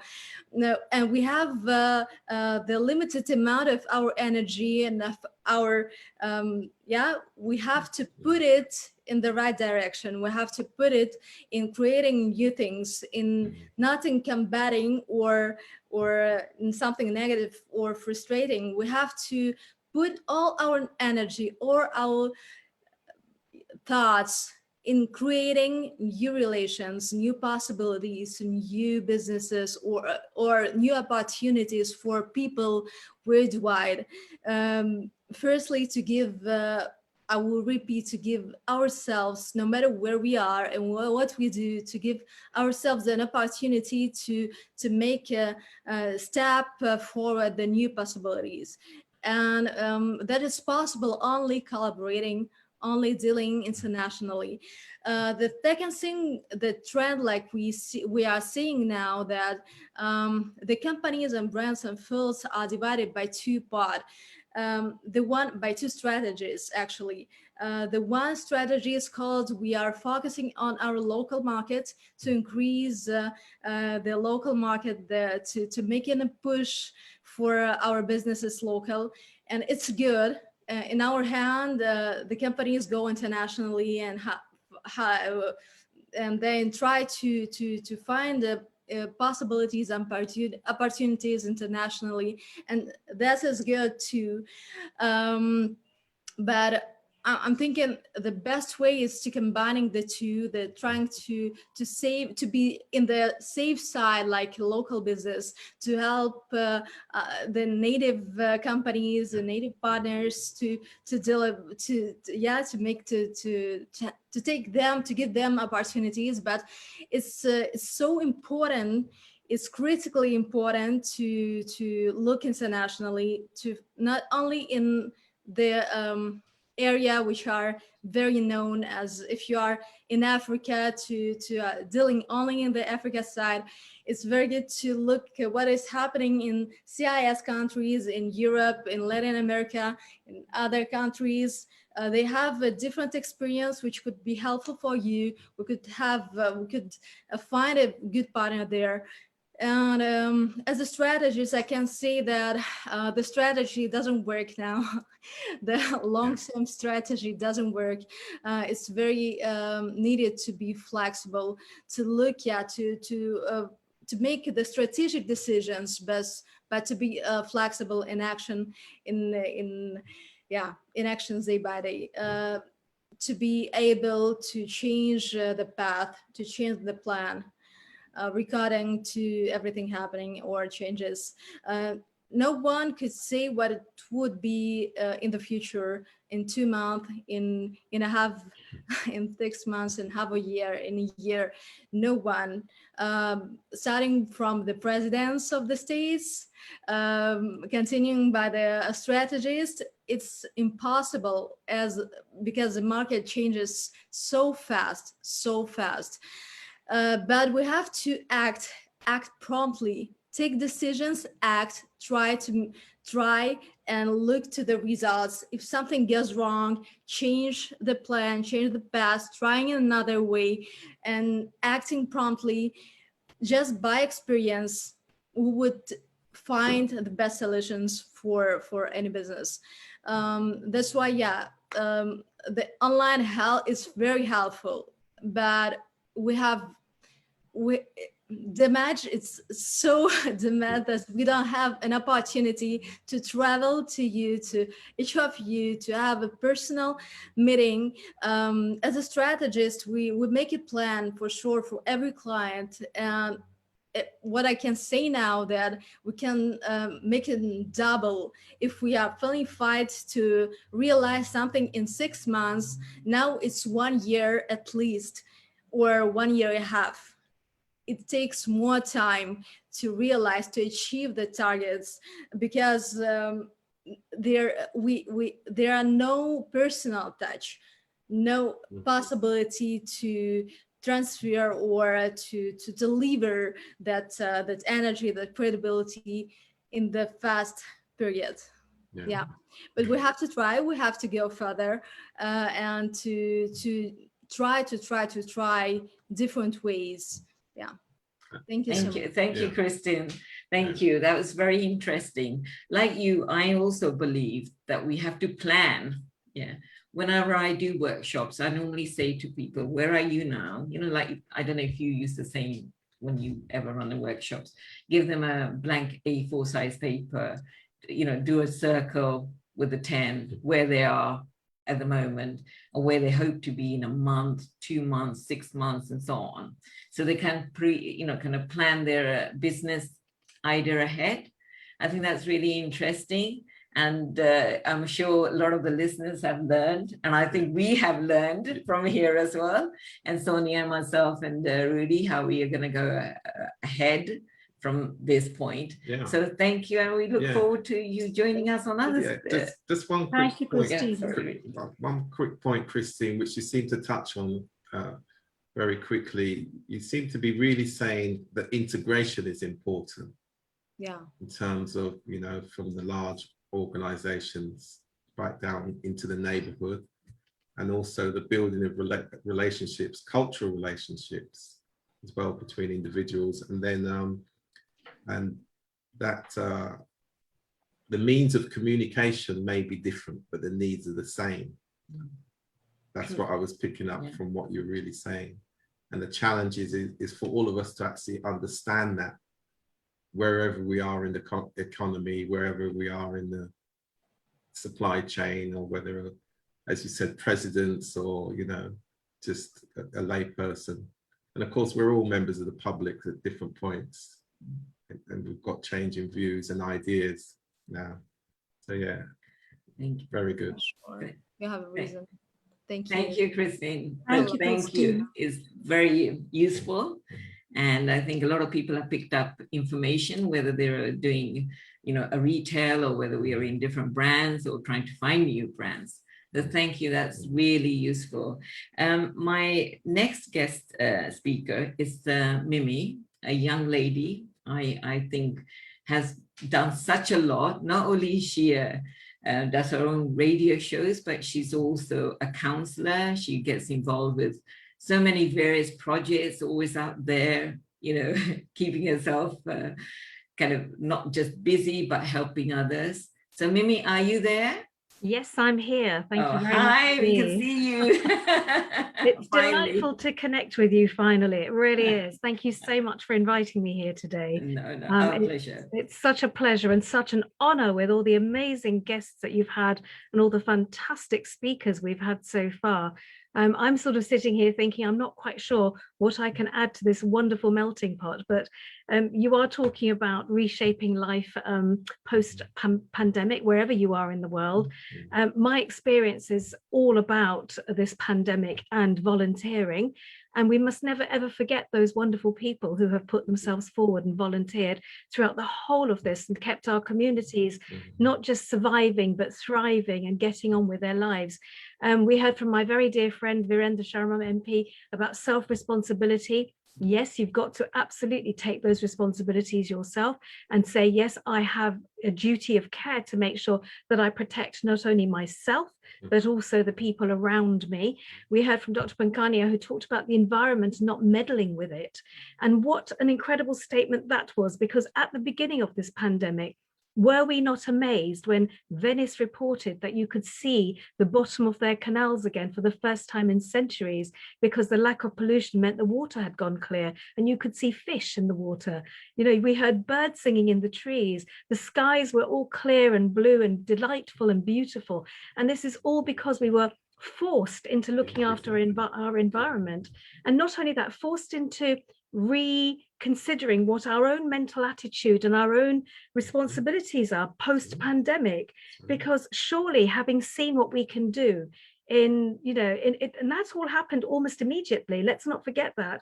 We're here 15 months later, but all those positive effects came about very, very quickly. We were locked down in the UK on the 23rd of March. By the beginning of May, we were in this incredibly clean, clear, beautiful environment and enjoying nature and walks and seeing things we hadn't seen for quite some time.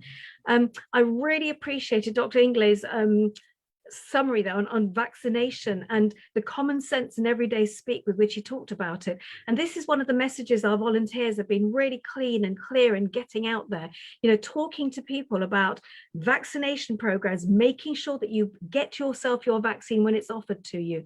Take it and make sure that you are safe and that your community around you is safe, because it's not just about you, it's about your family and it's about your whole community. And there are so many communities that have been really reluctant to go for the vaccine. And Rudy, you explained very clearly why some people have been so reluctant, which I really appreciate. I've been making notes throughout all of this, and I'm going to use some of your words of wisdom there to explain to other people why there has been this reluctance. But actually, in having that reluctance, what we're doing is alienating certain pockets of our community and ensuring that they don't have the freedoms that we're all building up towards now, with lockdown about to ease, we hope, on the 21st of June. So listening to all of this, I mean, I loved, Ishita, when you talked about your absolutely beautiful holistic approach to beauty and the self-healing in that, and everything you said just touched so many different sort of issues with me, because I went out for my first face-to-face meeting earlier this week when we had our first full council meeting of the new unitary authority here in Buckinghamshire. And I suddenly realized, my goodness me, I haven't picked up my bottle of perfume for I don't know how long, because I haven't been looking and interacting with people. So it's been the I saw you nodding there. Yeah, absolutely, absolutely. And Sonia, I saw you nodding away there. Absolutely. But it's about that sort of looking after yourself and making yourself feel good is wonderful. And volunteering is a wonderful way to feel good about not just life, but about your community and about yourself. I often feel like I'm being very, very selfish when I volunteer, because in volunteering, I personally get so much from it. But when we look at what has happened during this pandemic, we mustn't lose those lessons we've learned. We've had individuals who've never volunteered before, who've come forward and who've done done things for other people in the community and supported the community. We've had people, I mean, I myself belong to 5 different volunteering groups, and I've been shopping non-stop for people who are vulnerable and shielding and who couldn't get out. Not just because they were elderly. One family I was shopping for, it's because the husband had an organ transplant. So therefore, the whole family had to isolate in order to protect his health and make sure he didn't pick up any infections from that. You know, but we've been collecting prescriptions for people, running errands for people, making sure, and treats, not just that, taking national days like VE Day, for example, which is not a million miles away again, and just going around and delivering boxes of cakes and chocolates and biscuits, homemade biscuits to elderly people or people who are isolating, just to bring a smile to their face for a day. Because all of these things have become so important during this pandemic, when we have been literally isolated from other human beings. And we are, as human beings, we are sociable creatures. And it's important for us to have that human contact and to have that interaction. And whereas I hear lots of people saying, I've thoroughly enjoyed working from home, and let me confess, I have enjoyed being a hermit. I've enjoyed watching Home and Away, which is, you know, a program I watched when I was a teenager. I've enjoyed watching it at 3 a.m, having pre-recorded it, because I don't have that schedule anymore to adhere to, because I don't have to be rushing around doing things. But actually, let's take some of that wonderful ethos and let's make sure we don't lose it post-pandemic. Make sure we continue to look after our communities and the vulnerable people in our communities. And as individuals, let's, when we've gone back to work, let's still find an hour a week, maybe to volunteer and maybe go and make a phone call. I was doing several hours of phone calls a day to elderly people who are isolated. And every Saturday morning, we have a little Zoom call. We call it our Saturday morning coffee morning. And we talk to people who are isolated and shielding, and we have that chat on a regular basis. So at least once a week, there is going to be that contact. And it's amazing how people have taken to technology.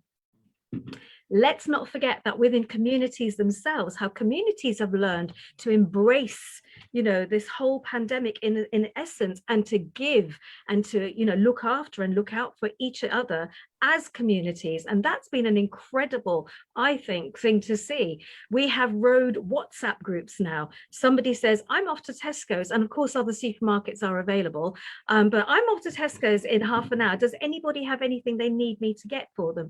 You know, that sort of messaging system. So somebody who is elderly and isolated and living on their own in a bungalow, and I'm pointing there because there is one particular lady that we shop for a lot over there and look out for. She can say, I'm running out of tea bags and I need some green top milk. Can you get that for me, please? You know, so you can do things like that to keep people going. And for them, it has been a lifeline. It has been a lifeline of contact, of humanity, of knowing that they won't be looked after. Something I have to confess, and when I was right at the beginning of this, when we first went into this pandemic, I was in Marrakesh and I was training people there in my background is politics. So I was training people in Marrakesh, some 21 African politicians. I came back from that and found there was nothing on the supermarket shelves. And I couldn't believe what I was seeing. There wasn't even a stem, you know, a leaf of the broccoli stem on the floor of the supermarkets, because everything had gone. Everything that was edible, everything that was preserved in cans, anything and everything had gone. And we hadn't stockpiled. The worst thing was, what was everybody doing with all that loo roll?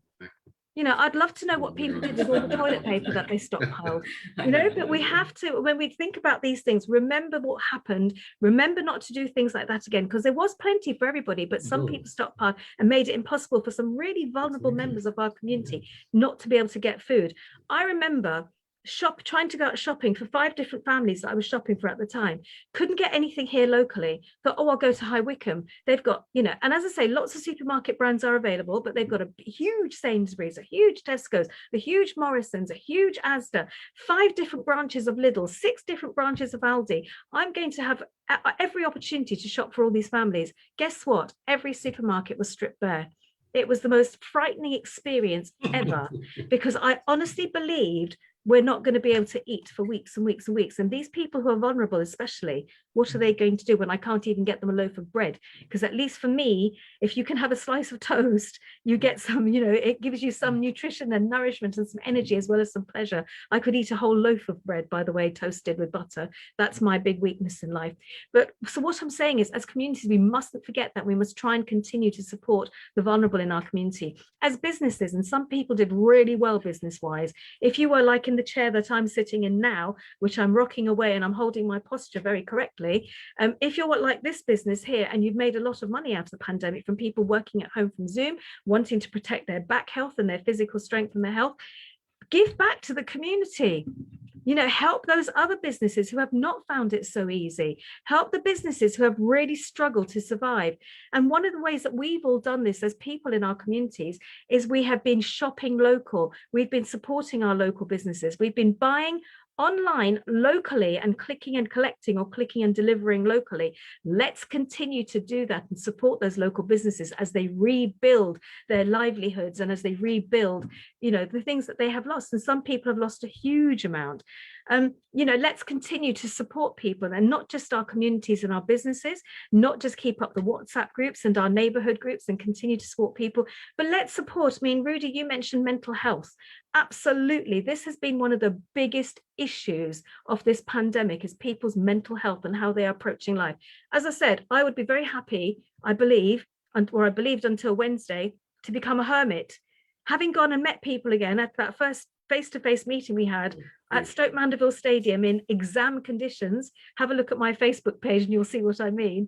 I have to say, I realize I miss people. I miss that contact. I miss that face-to-face conversation, because it's not quite, you're all lovely and I love looking at your faces on here, but it's not quite the same as seeing you all in person and watching your real expressions, close up and being able to read the sparkle in your eyes, for example. Yeah, it's not the same as that. So please continue to do that, but let's get that support out there for young people, especially because what have they gone through this year? They are, out of all of us, the most sociable in general. So why, they've been completely isolated and cut off. And the youngsters, the really teeny tiny ones, anyone with young people in your life, whether it's children, grandchildren, great grandchildren, you can see the change in those young people from not having social interaction. So let's try and really build a community that's going to really support young people, all of our mental health, our businesses and our retailers, our communities, all those individuals who are self-isolating and shielding still, who are very vulnerable. Let's continue to do that post-pandemic. And let's not forget the fantastic lessons that we learned through the pandemic about the environment as well. Let's try not to fly to business meetings. Let's try and do more like this. Let's have a wonderful blend of, virtual and face-to-face in order to try and preserve some of what we've achieved during the pandemic. So there was a lot of heartache, and my heart goes out to everybody who lost family and friends during this pandemic. But there's also been a lot of hope that has been given to us. And the challenges we faced, we've turned them into positives, because as human beings, that is so natural for us to try and make the best out of everything. So let's have an amazing blend. Let's just carry on as we are, as much as we can, and let's not forget to volunteer and give back to our communities. And on that note, I will end and say thank you very much for your time, for listening to me. Thank you, Mimi. Thank you. That was wonderful. Like yourself, most of Rudy and I, we were a part of an organization called, I still am, Lions Clubs International. So I know Sonia was also with her husband collecting food, from supermarkets at the end of the day and giving. And that's why when she joined our Lions Club, so we utilized that experience as well. And so there were a lot of volunteers. And I remember I was asked by the counseling organization I belonged to if I wouldn't mind offering counseling. But sometimes, it was nice to start with, but at the end of the day, because part of as a counselor, you need to have a supervisor yourself. Of course. So, and in the beginning, it was good that, I had people to talk to till 2 o'clock in the morning, but after a while, they got too much. Yes, because you have to look after yourself as well. You have to look after yourself. Yes. I think the biggest issue with volunteering is because it's free, because by the nature of it, it's free. People perhaps may not value it as much as they should. Yes. And that's one of the biggest issues for me, which is why I'm always banging on about volunteering, because it is my passion. I am chairman of Community Impact Butts, which is the umbrella organization for volunteering doing charity and community in Buckinghamshire. I mean, I have to say to you that I'm one of these people that can't say no. My husband keeps saying to me, there's a little word that begins with N, it ends in O. Can you try and use it every now and then? You can't say it. No, you can't do it. If your nature is to give and to make sure that your people are looked after, you keep doing it. But we also have to remember to look after ourselves, because that's something I completely forgot during the pandemic. I mean, like you're saying, at 2 o'clock in the morning, I remember one day thinking, I've been in this chair for 17 hours.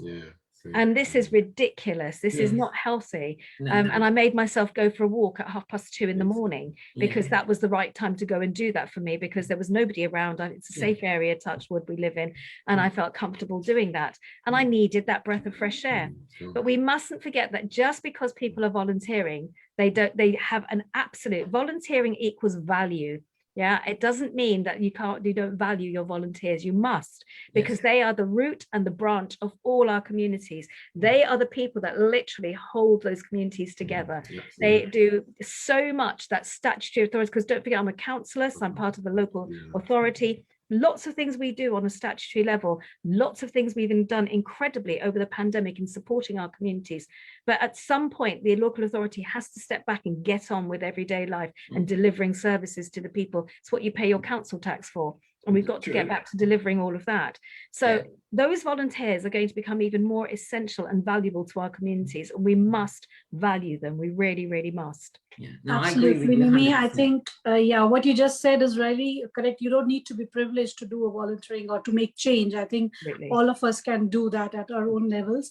And thank you very much for this great talk which you have just given. And this is really interesting. And I know, I mean, the services, what the volunteers are giving, it becomes overwhelming at times, but then you need to balance it, and talking about the businesses which have come up, I mean, I think it's a record-breaking thing that, what Company House has seen, the registering, I think, thousands and thousands of businesses coming forward.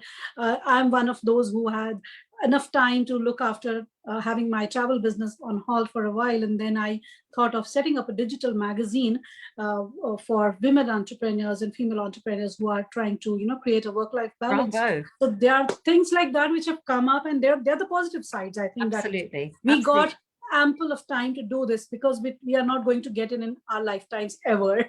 Let us understand that. Exactly. So thank you very much, Mimi. It was really great. Pleasure. Thank you for having me here today. And yes, and we would continue the same thing about talking about the businesses and all. We have Mr. Mahinder Singh Jadeja. He is the chairman of Global Business and Investment Consortium. He has got too many actually accolades. I'm just trying to say a few things.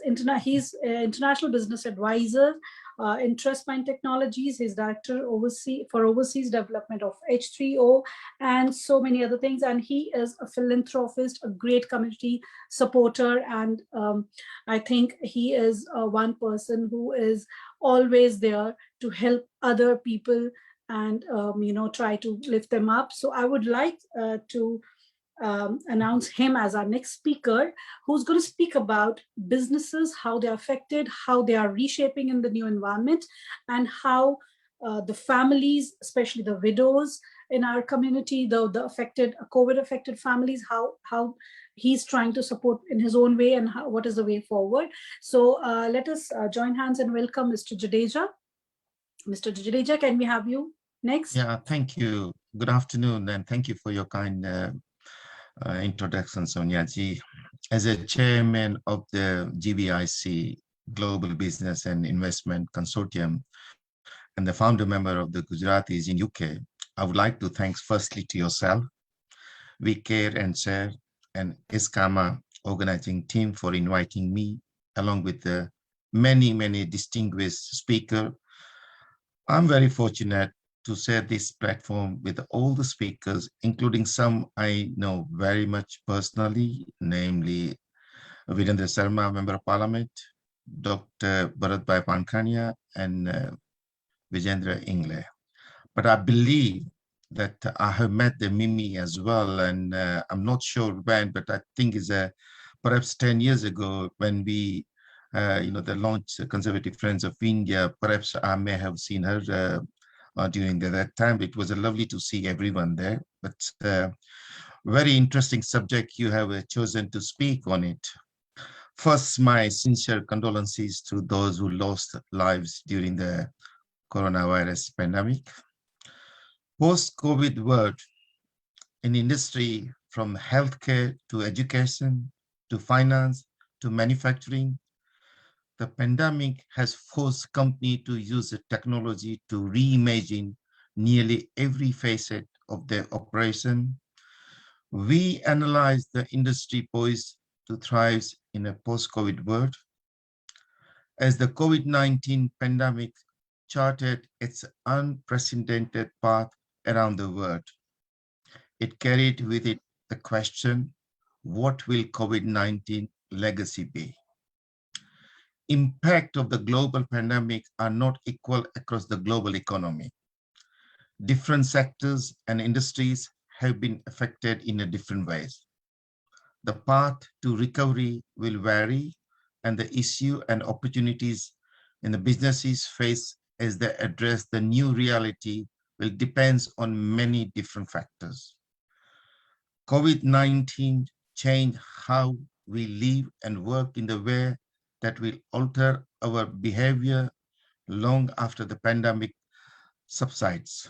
Company moved rapidly to deploy digital and automation technology, dramatically accelerating the trends that we were unfolding at a much slower pace before the crisis. Work went remote, shopping, entertainment, even the medicine went online, and the businesses everywhere scrambled to deploy a digital system to accommodate the shifts. These changes in the consumer behavior and the business model will persist in advanced economy after the pandemic recedes, although perhaps not with the same intensity as during the crisis. The promised big benefit in terms of higher productivity, efficiency, and innovation, but also could lead an uneven economy recovery, with rising inequality among workers. Constructing outcomes for the consumer depends on their age and income levels, and a growing gulf between outperforming companies and the rest. Unless business leaders and policymakers take action to mitigate these unwanted effects, the action will collectively take today. From investing in human capital, in enabling to surge of entrepreneurship, to diffusing technology to companies of all sizes, could create virtuous cycle of the growth, job growth, rising consumption, and productivity growth. Lesson from the past recession reveal that this is not only possible, but routinely occurred in the many post-war recession. Failure to act is likely to deliver a tepid, two-speed recovery like we saw after the 2008 financial crisis. My biggest concern to many families lost their bread earners. Many widows will have an extra burden to look after the family, paying a mortgage and giving the education to the child. I came across already here in UK that some students lost their mother, father, and in some cases both. I hope organizations like yours and similar consider to highlight the issue and perhaps worth considering to raise the needy cause some financial support. I can talk on the many business side of it there, but I would like to elaborate more in a general. I'm happy to answer any question regarding the business. And Isita, you've been a fantastic for your your presentation. And if I can be helpful to anytime, anywhere, I'll be delighted to help any business people there, because what I've gone through during my 14 months since I last visit launching the UK product in Delhi during the 28th of March till 28th of February to 8th of March. And I remember I met the Prime Minister Narendra Modi and asked me Dada, when you're going back there, and I said next day, and the 15th of March, it was a lockdown there. So I have seen it, I have learned it. I can say that there are a lot of things can be achieved. I'm very, very thankful to God that they gave me the strength in the last 14 months, and what I achieved it, which is in the last 14 months, which I did not achieve it before 5 years ago. So I'm here to ask any question, anyone. Thank you. Talking about that the families, how are we supporting the families who have lost their parents, or the bread earner has been not there? So how are we supporting them? I mean, what are the efforts which we can do as in collaboration, or what are the other things which you have been doing? I think it's a very, very good question there, because you don't realize how much, being a mother lost, the husband, and wanted to, the support, the child there. This is only can be expressed by the mother. What we have to create there, we should create some sort of support there, because the support, it's a long way to go. But if we can start from smaller version, then we can help the people create some sort of the funding for this particular reason. And if we can help even the 1% of the what we have asked the question, I think we should be proud of, because I remember that Dr. Bharat Pankanya and Dr. English said, look, if I can be saved, Dada, for a 1%, I'm happy to come on a Zoom to advise anybody regarding the COVID, regarding the vaccination. So it is our duty, whatever we can do. We cannot help everyone, but if we can help 1%, is more than enough. Sorry, I was just going to say, because I remember it was the introduction that you're in charge of widows and orphans, is it? We as Lions clubs had joined up quite a few years ago, over 11 years ago, with our Delhi Lions Club's members to run a widows project, which is actually funded, already, if you remember, by our Lions Clubs International, and we joined up with Lord Lumba and his association. So we do, and I was a widow at the age of 26 with 2 young daughters. So I do understand, and even in the UK, 1989, myself and another friend set up single parents groups in Hounslow. It was one of the first one, and we had the Gingerbread, which was the national Single Parents Association. So I do understand the problems that mothers, whether they're widows, whether they're single moms, face. And I do remember at that time the government of that country was saying single moms were taking a lot of money, and it made me very angry, because I was a single mom. I said, well, every single mom I know wants the best for her kid.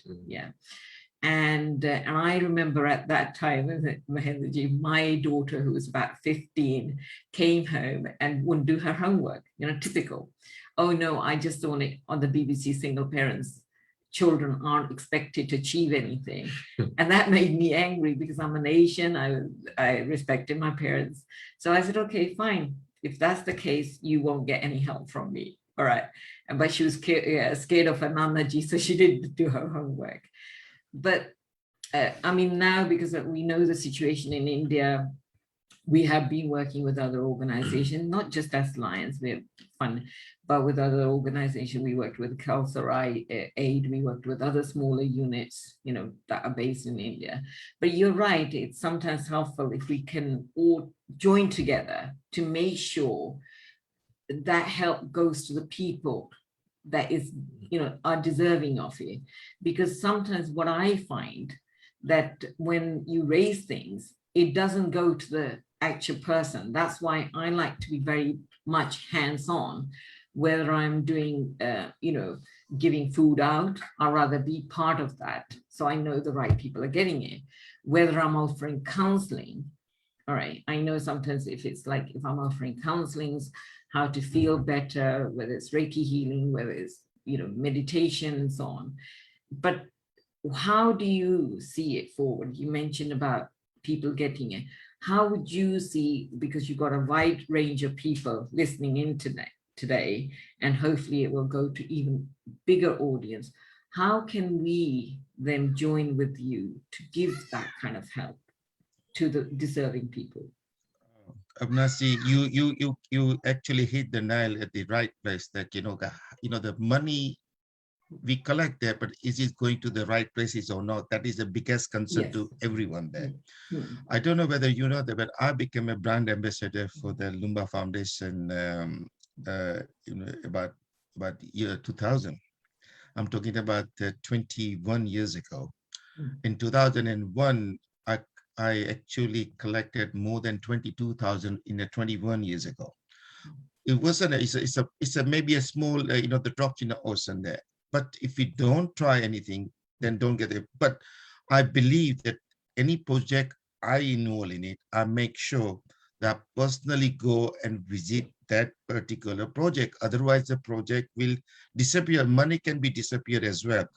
And recently, last 6 years, I'm involving in a homeless charity. I'm the trustee of the homeless charity in United Kingdom. Even the last week, I was out in the London, central London there, distributing the clothes and things like that. Yes, Adidas people will help us a lot with the the carry case and everything there. So whatever you needed there, is that the product, are we giving to the right people or not? It's only can happen when you are there, you are actually carrying the bundle. And I spend the good half an hour. So we support any charity where I personally can see myself, rather than say, here you are, take the money there and off you go. No, that's not the way. So what your question is, that is many people there, because if you don't deliver by yourself there, then you don't feel that you are safe there. And in my idea that in a business community, we should do the same thing. I don't know whether Sonia, if I allow to elaborate a little bit more about this is the first time ever we are launching the brand new airline, British brand new airline. And people used to say that if you are a billionaire and you wanted to millionaire, then you start the airline.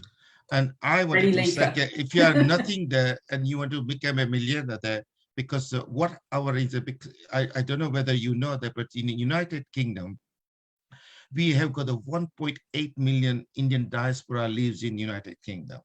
Out of that, I would think is about 800 to 900,000 are Gujaratis, 5 to 600,000 are Punjabi, and rest. So what we decided, like, look, let's have a low-cost, long-haul, non-stop flight to India. So the first flight should be one is on the 2nd of October to Ahmedabad on Gandhi Jayanti Day, and the 1st October to Amritsar. And that should be low cost. But what we decided is not the low cost.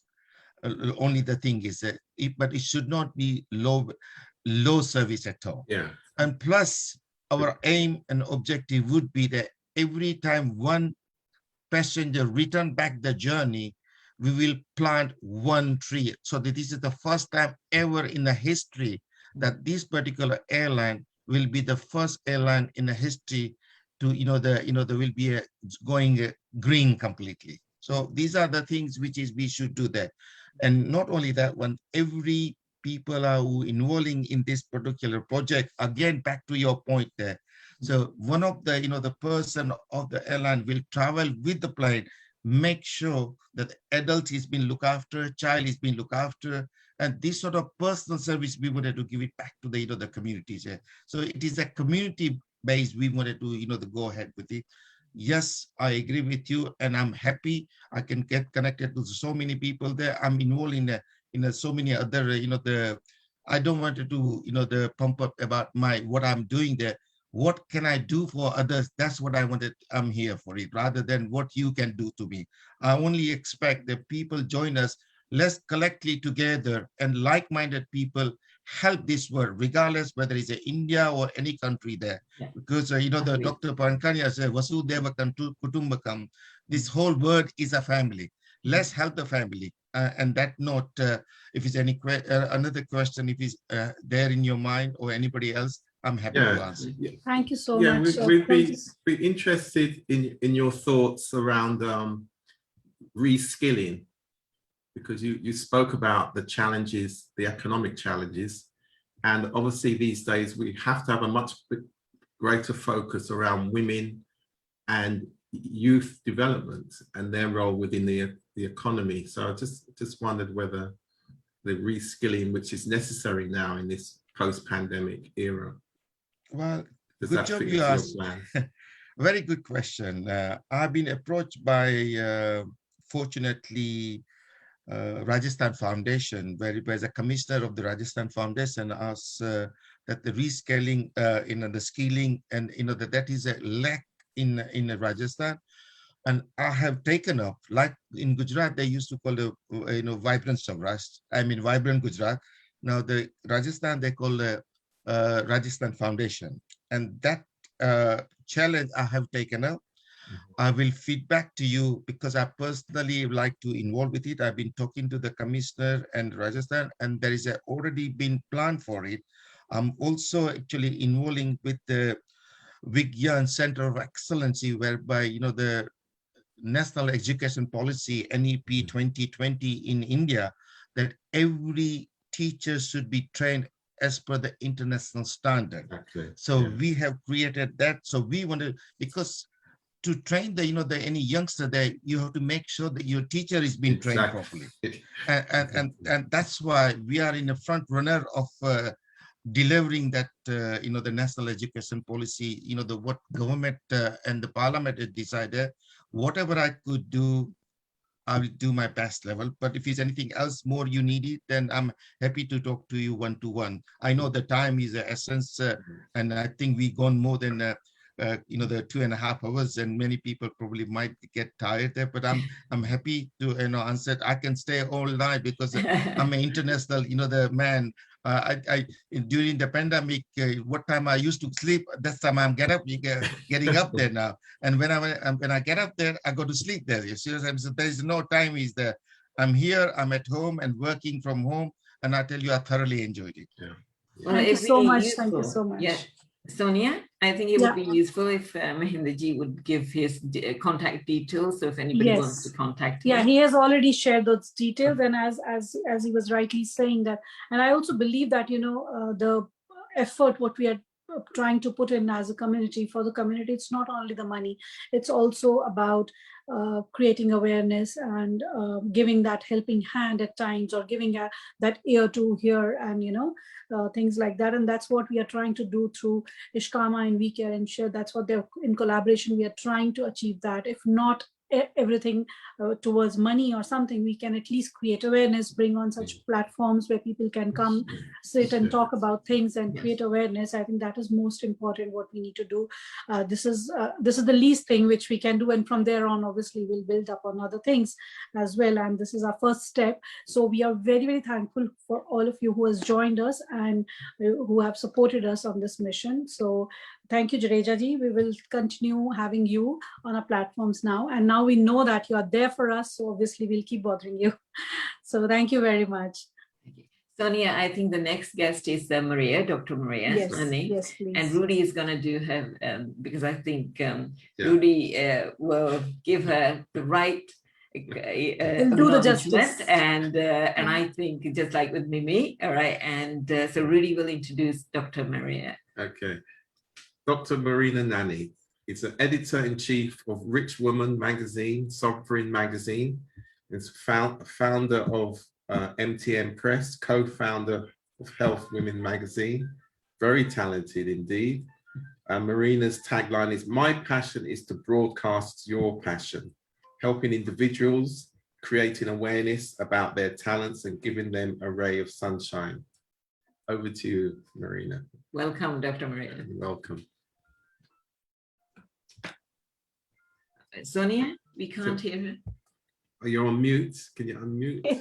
Oh yeah. Okay. Guys, unmute yourself. Guys, you are really, really amazing. I was listening, taking notes and learning. You know what I learned? I learned that everything is done, and everything is done so well. And yet this world is a big puzzle. right? I was listening to the young ladies who share their story and their vision for skincare and for so I'm thinking the world is this big puzzle, and without one piece missing means the puzzle is not complete. This big world is not complete. Without you, without every one of you, the world is not complete. And that is a big commitment we have to do to ourselves and to the people sitting next to us and the person sitting inside, right? Because there is a person sitting inside of you thinking, who am I? Where do I go next? I survived COVID. I must have survived it for a good reason. And to me, that's the question. I wake up in the morning, I'm thinking, where I'm going today? Who do I help today? Because this is all about, not about us, you and me here, is about the people we can help together. And I really want to congratulate each one of you showing up. And Sonia, it's just amazing. Congratulations in creating a publication that is designed for greatness. And it is self-awareness. Everything starts with self-awareness, and everything that I meant to say is already said. So thank you for that. But leaves me with very little else to say. And I would say that 200 years ago, a great writer, William Farr, said, what the gunpowder did for the war, the printing press did for the mind. And that to me means that your story matters. That to me means that, yes, we are in different stages in our consciousness, and we are on a different mileage, right? So I'm always thinking, what can I do today with the mileage of today in my own journey to make it better, at least for one person? But you see, the truth is that once you could help one person, you could help millions. And is this, of course, I really love what Mimi said about helping your local community, knowing your whole local community. But I think our local community is the world, is global. You know, I interviewed recently a lady from India, and she's a fashion designer. She doesn't have a website.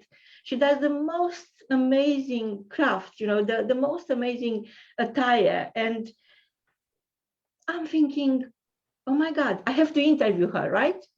So here she was in her beautiful story, telling us why she loves doing these dresses and about her heritage and what she wants to achieve and how much love and care she puts into every single stitches.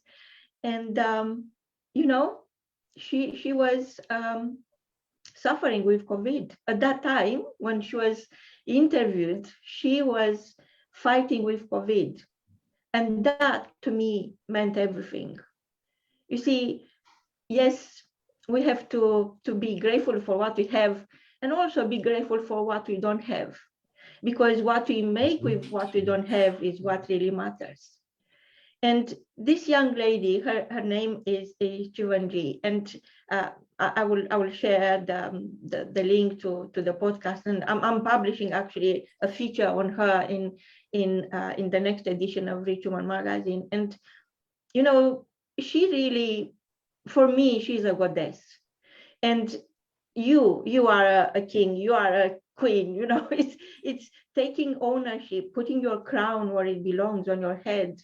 And I know you are busy serving others, but dust off your crown and put it back on. Because the gentleman before who runs, you know, it's flying us, right, places. And yes. He's working so hard thinking and thinking, oh my God, what is that these people deserve? What is that I can do to fulfill their wishes and their needs and be there for them? And this is what you all think, right? And to me, it's very important to understand that you do have a story and your story matters. And it's not that it's less important than other story, And I know there is a lot happening in the world, and I know BBC is going to broadcast the best stories, but even BBC, they release a report now saying, yes, information matters, education, and some people are watching the news because they want an exit from the reality we're in, which sometimes it is not, the best reality we want to be in. And yes, criminals will have 50 minutes of fame on TV. But how many of Kiran, Jeev, and the ladies who are here before have their chance to be on TV, to make the news? So what I'm saying is actually, you know what? I'm tired of watching the news. Let's make the news.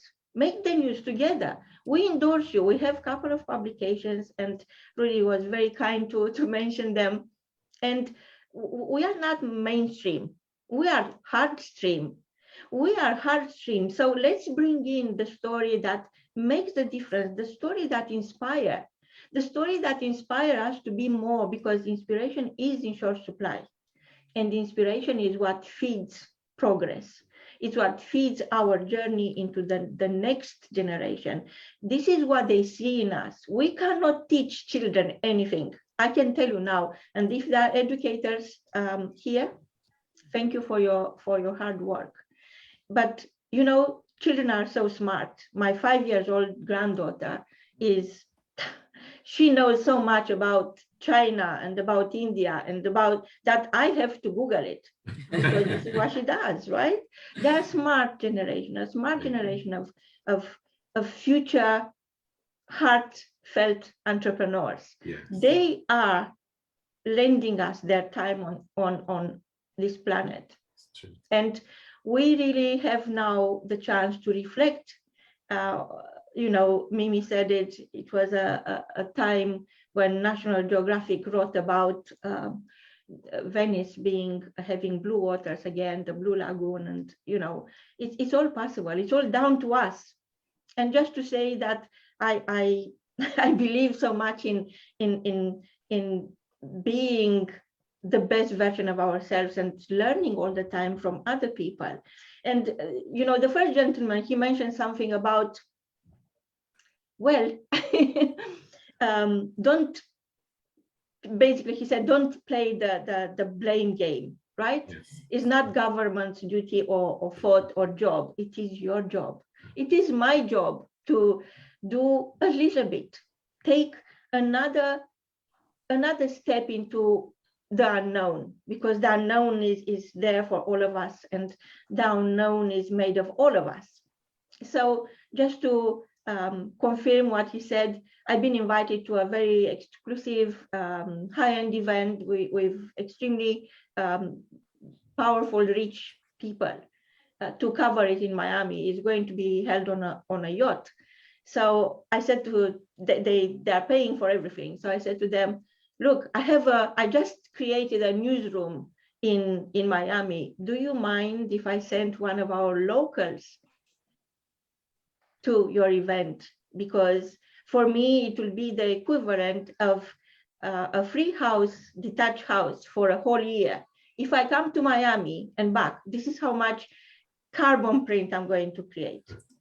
And you know what? I said, oh my God, but we want you. I said, yes, but she is me and I am her. Give the money to a charity, to a local charity, help them get a degree in journalism. This is what I need. Help me create the queens and kings of this world, and help them understand who they truly are, their true worth. And you see, I experienced a lot of resistance before COVID, and I'm grateful for being alive, and I'm grateful for being here. I'm grateful for you being here. Each day is a blessing.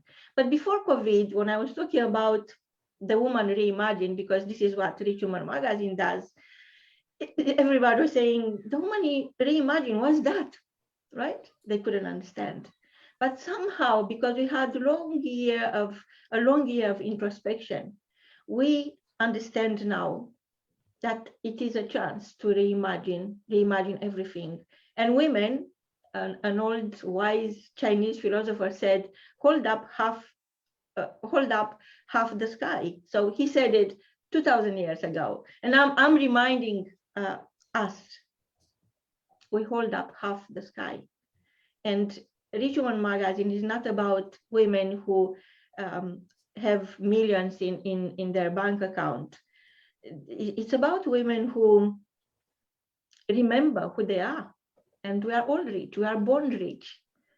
And being rich means I have a duty and a moral duty to master my gift, the unique gift I've been given at birth, and repackage it and bring it back into the world, put my name on it. This is what Rich Woman magazine is about.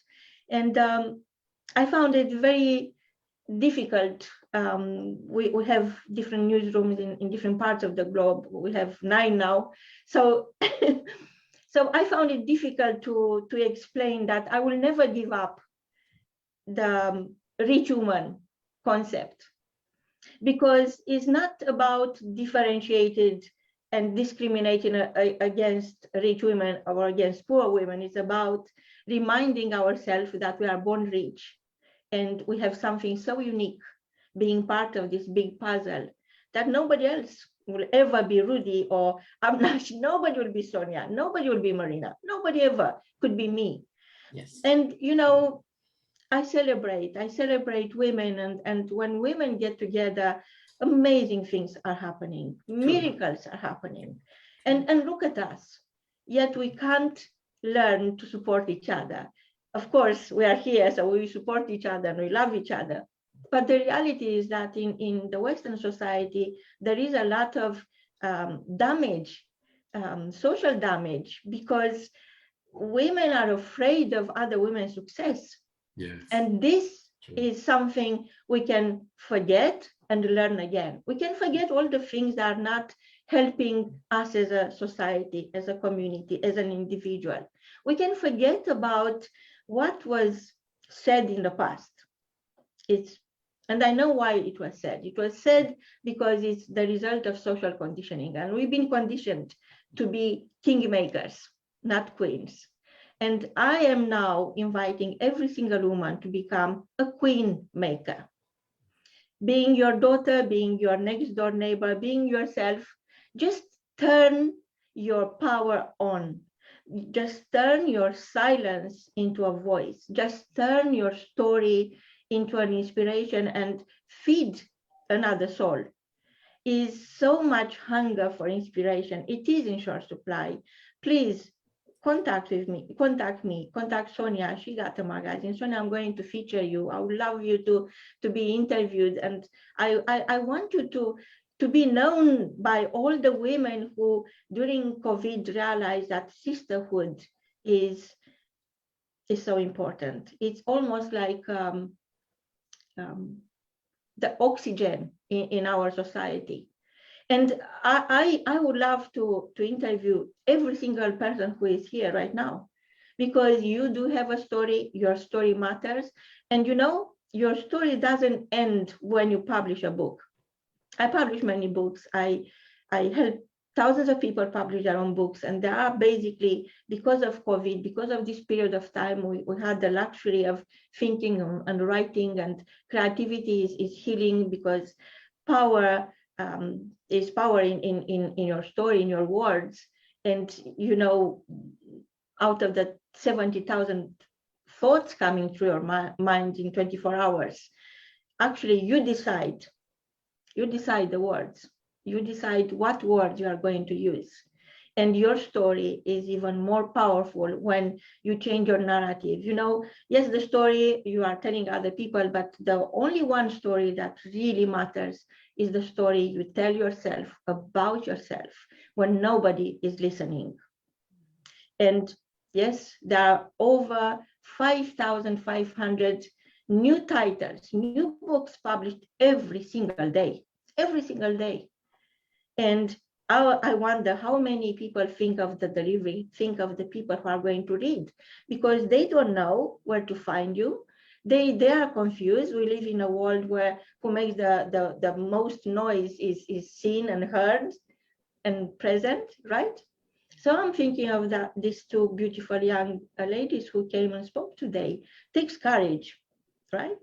So I'm thinking of them, and I'm thinking, oh my God, we need them. We need them to be known. We need them. We need to be behind them, right? and becoming is what really matters. What kind of society are we becoming? This is my question all the time. What kind of society are we becoming? If we leave the women behind, if we leave the younger generation behind, where are we going?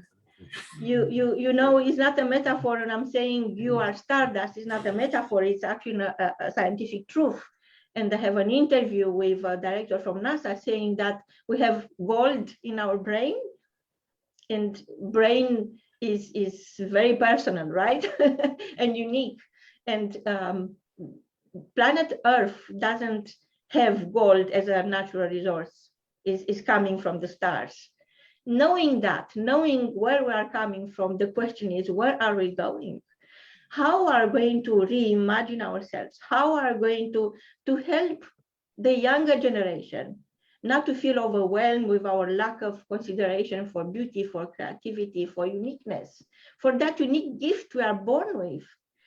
And to me, it's always going to be a matter of showing up. Just show up in your true, unique beauty. Because for me, it's very important to know you. And I go now on Clubhouse, if you wonder where I am all the time, I'm listening, and I'm thinking, oh my God, there's so much greatness in the world. There's so much genius. Everybody there feels listened. And of course, there are other social medias, platforms where you could be. But come, remember what the gunpowder did for the war, the printing press does for the mind. We believe the printed word and it's powerful. Have your story shared. Write an article, write a how-to article. And I'm here all the time. And honest to God, since before COVID, I wasn't well. I had a couple of surgeries and I didn't think I'm coming out. But when I came out, it was COVID, right?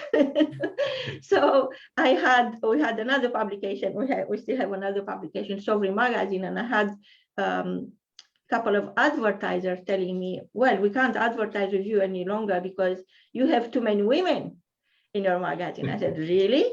Watch me. So now we have Rich Woman Magazine. It's women only. There are men, if they want to, they're welcome. We know they have half of the sky, but women getting together. And now they want to advertise. And I'm thinking, I'll think about it. I will think about if I want you back.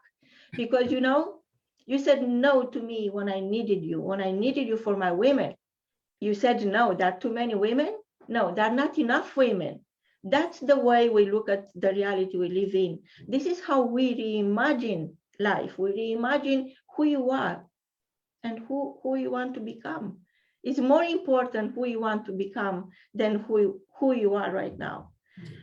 Thank you. I'm so grateful, Rudy and Ashnaf and Sonia. You did an amazing day for me. For me, I didn't expect this. I was just here to support and be here for you. But this should be just the beginning. This is a summit. This is a summit of good news, and I'm here to chronicle everything. Thank you, guys. Thank you so much. Thank you, Maria. That was very nice. And I still remember the first time we met, which I don't know if you remember. You were there with your husband, and I was there. I had just flown in at the Women Economic Forum in the Midlands. Yes, we were both there. We both got. It was my son, actually. I'm a widow, so. Was it your son. editor? Yeah, son, and so it was, and I was really impressed with you. I looked at you and I thought, God, I wish I was looking that elegant, right? And so it was, and we did agree to get in touch, but then the COVID happened and all this, and we never did because work-wise and so on. Yes. And it is amazing. Like you, I also believe that women united, nothing can stop us. But it's, I mean, in my profession, I have met women that sometimes can be our worst enemies. And this is why when I see people like Sonia, Ishtar, you know, other young women coming up who are positive, who are, and not just women, but men as well. Yes, of because course. I tend to promote both, to be honest. And because I work in a mixed environment.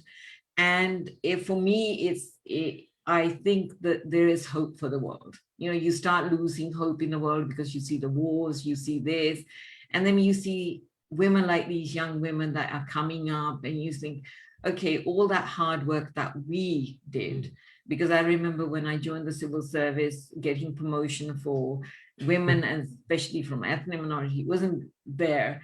And then you fought, you know, you stood for all kind of aggro.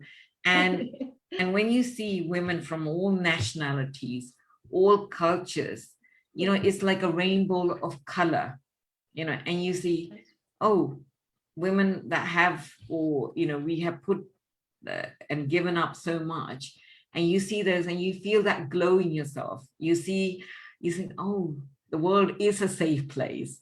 There is, after we had left here, we become dust. They are there to carry the torch. Yeah. So I admire, and I have read the magazine, which you said, and it's very interesting. And I enjoy reading the stories of all these other ladies that have achieved so much. And I think that's a good way of letting the world know as well. Yeah. You know, and then, you know, now we have 300 pages. So, so I thought, so what? We could have 400 pages. Yes, no. I you know, I look forward to us carrying on, and Sonia is going to be there because obviously she's very proactive for a young lady. And but some of you might not know, till yesterday she was actually very ill. All right, so we were debating about the show, and but Rudy has agreed to become the co-host as well. And you know, so first of all, I'd like to thank Sonia for getting off a sick bed and coming out of hospital and doing this and working together.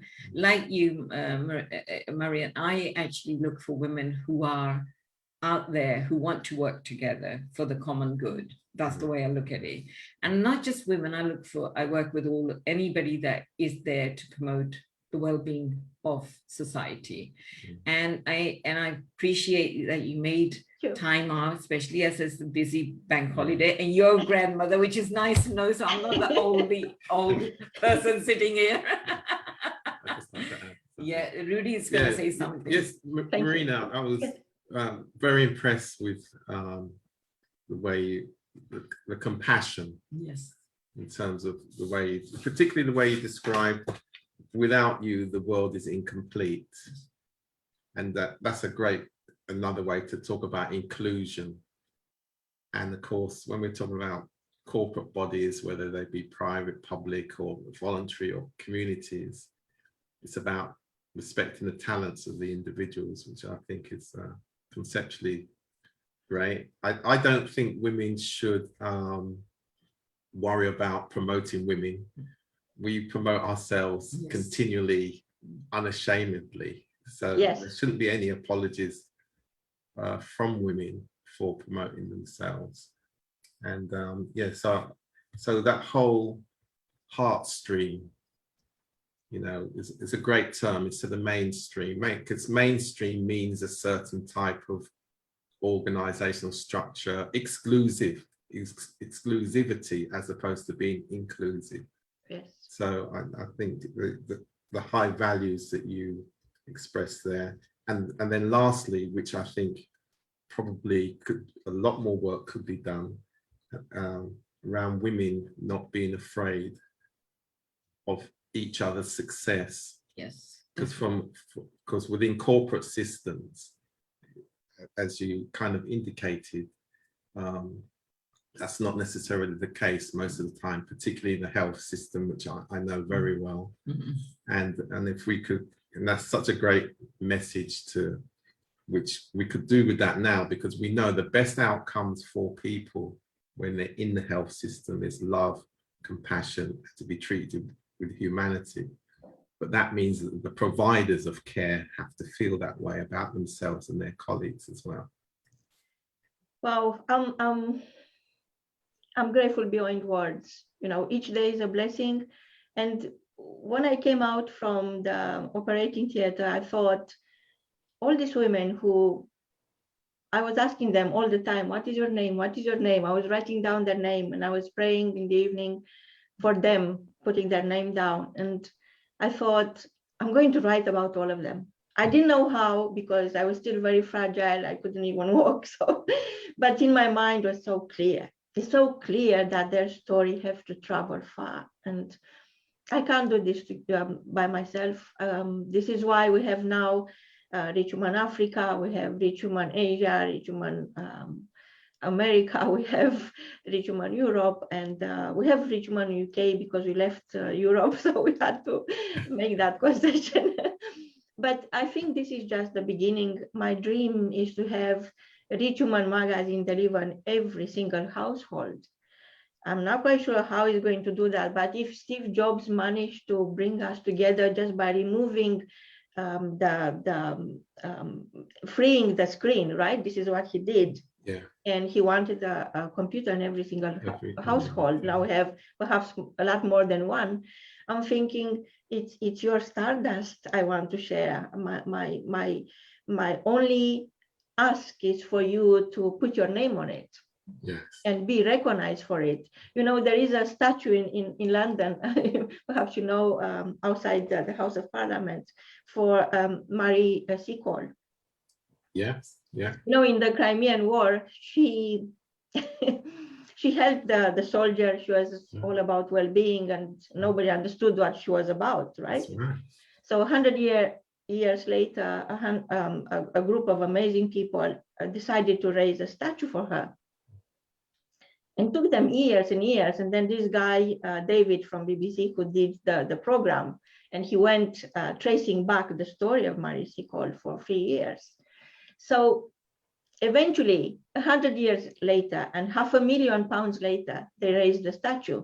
And I'm thinking, I don't have 100 years to wait till your statue, Asna, is going to be up there.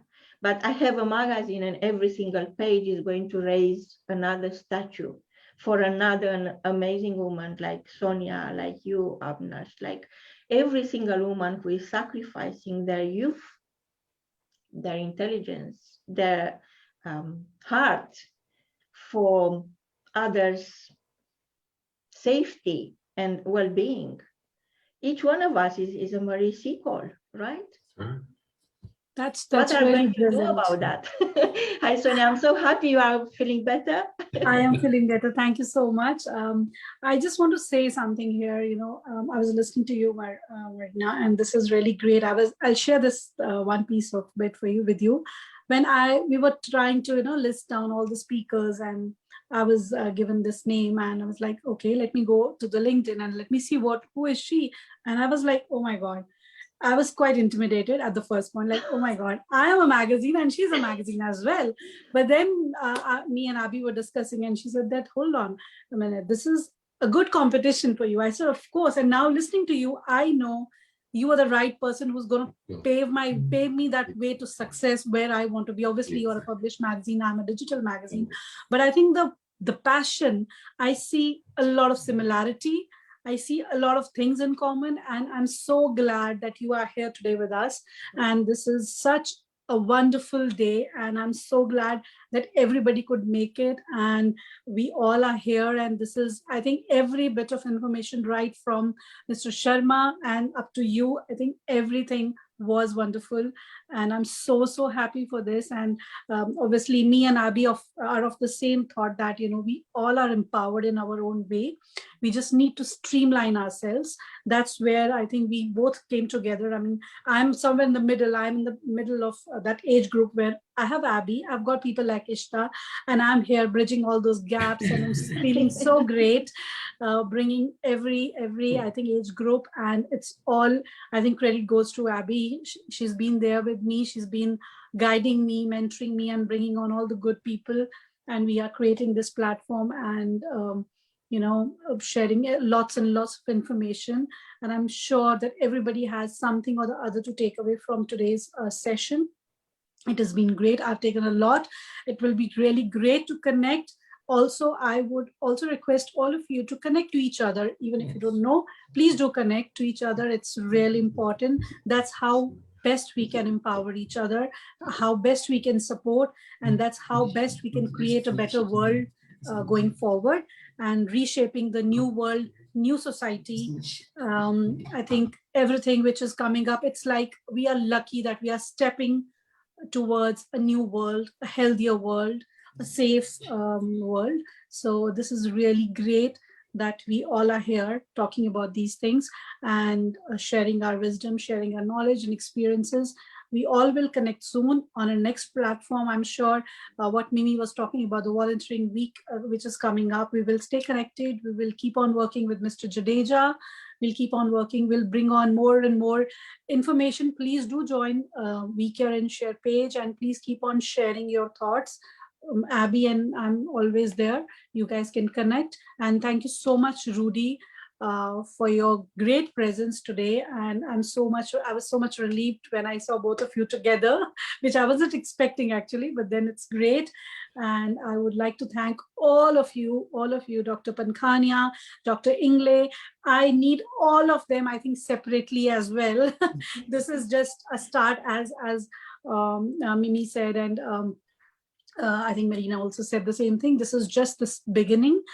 We have been doing a lot of shows earlier in past, but then I think we are moving forward in a very right direction. And I'm so proud of this association with Ishkama, with Abby. And I'm looking forward to a great future ahead for all of us.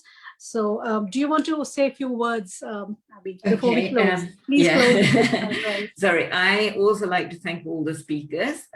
So you all know who you are. I mean, I can go down by the names, but I think Sonia's already done that. And I'm hoping that all of you connect with each other, pass your experience and knowledge to each other, and then hopefully we build up, like, like it's like the waterfall or the dam. You connect with one person, they connect with 10. That's always been my policy. If you help one person, they in turn go and help 2 more, and so on. And I think that builds closer links. Like Mahinderji said, I had heard about this low-cost airline, and I was very keen because I remember when we used to fly off to India, to Punjab, I enjoyed traveling on an airline called, it was part of the Kingfisher, but it was called something else. And it used to travel from the UK at 9:45 in the evening, which suited me because I'd be working full time, quickly come home, get a shower and be at the airport because I live next to Heathrow. And it was wonderful because by the time you slept on the plane, you were at Amritsar in the morning, but they stopped it. And I think it was a fantastic way. And I still remember, like, Virgin, when it took over from Freddie Laker, who created it, but then somebody else got the fruit of it. So, but I like to thank all our wonderful speakers, and I like to say, please keep in touch. And if we can help each other, if I can help in any way, please do let me know. And if anybody wants workshops on mental health or well-being, I mean, I run them free as well, but, and I'm happy to do it, and so is Rudy. He's, we run a few things in the past, and we are happy to do anything to help everybody. And again, Sonia, lovely to see color back in your face. I was a bit worried yesterday, think I might have to do it myself, and that's why now Rudy's going to be, in there as well. I'm managing my stones within my body. So. All right. So thank you, everybody. Have a wonderful weekend, and let Rudy say a few seconds. Rudy, please. This has been a great forum today, most encouraging, and just the ideas, the innovative thinking, and the term that we always talk about is about helping others without expecting anything in return. Yes. So today has really been about that. So thank you very much, and welcome to all. Yeah. Thank you, Mr. Jadeja, for helping us with wonderful speakers. And this is such, I think it was a great association, and we look forward to much more in coming future. Look after Thank yourself. you. I didn't want it to, but I knew about it.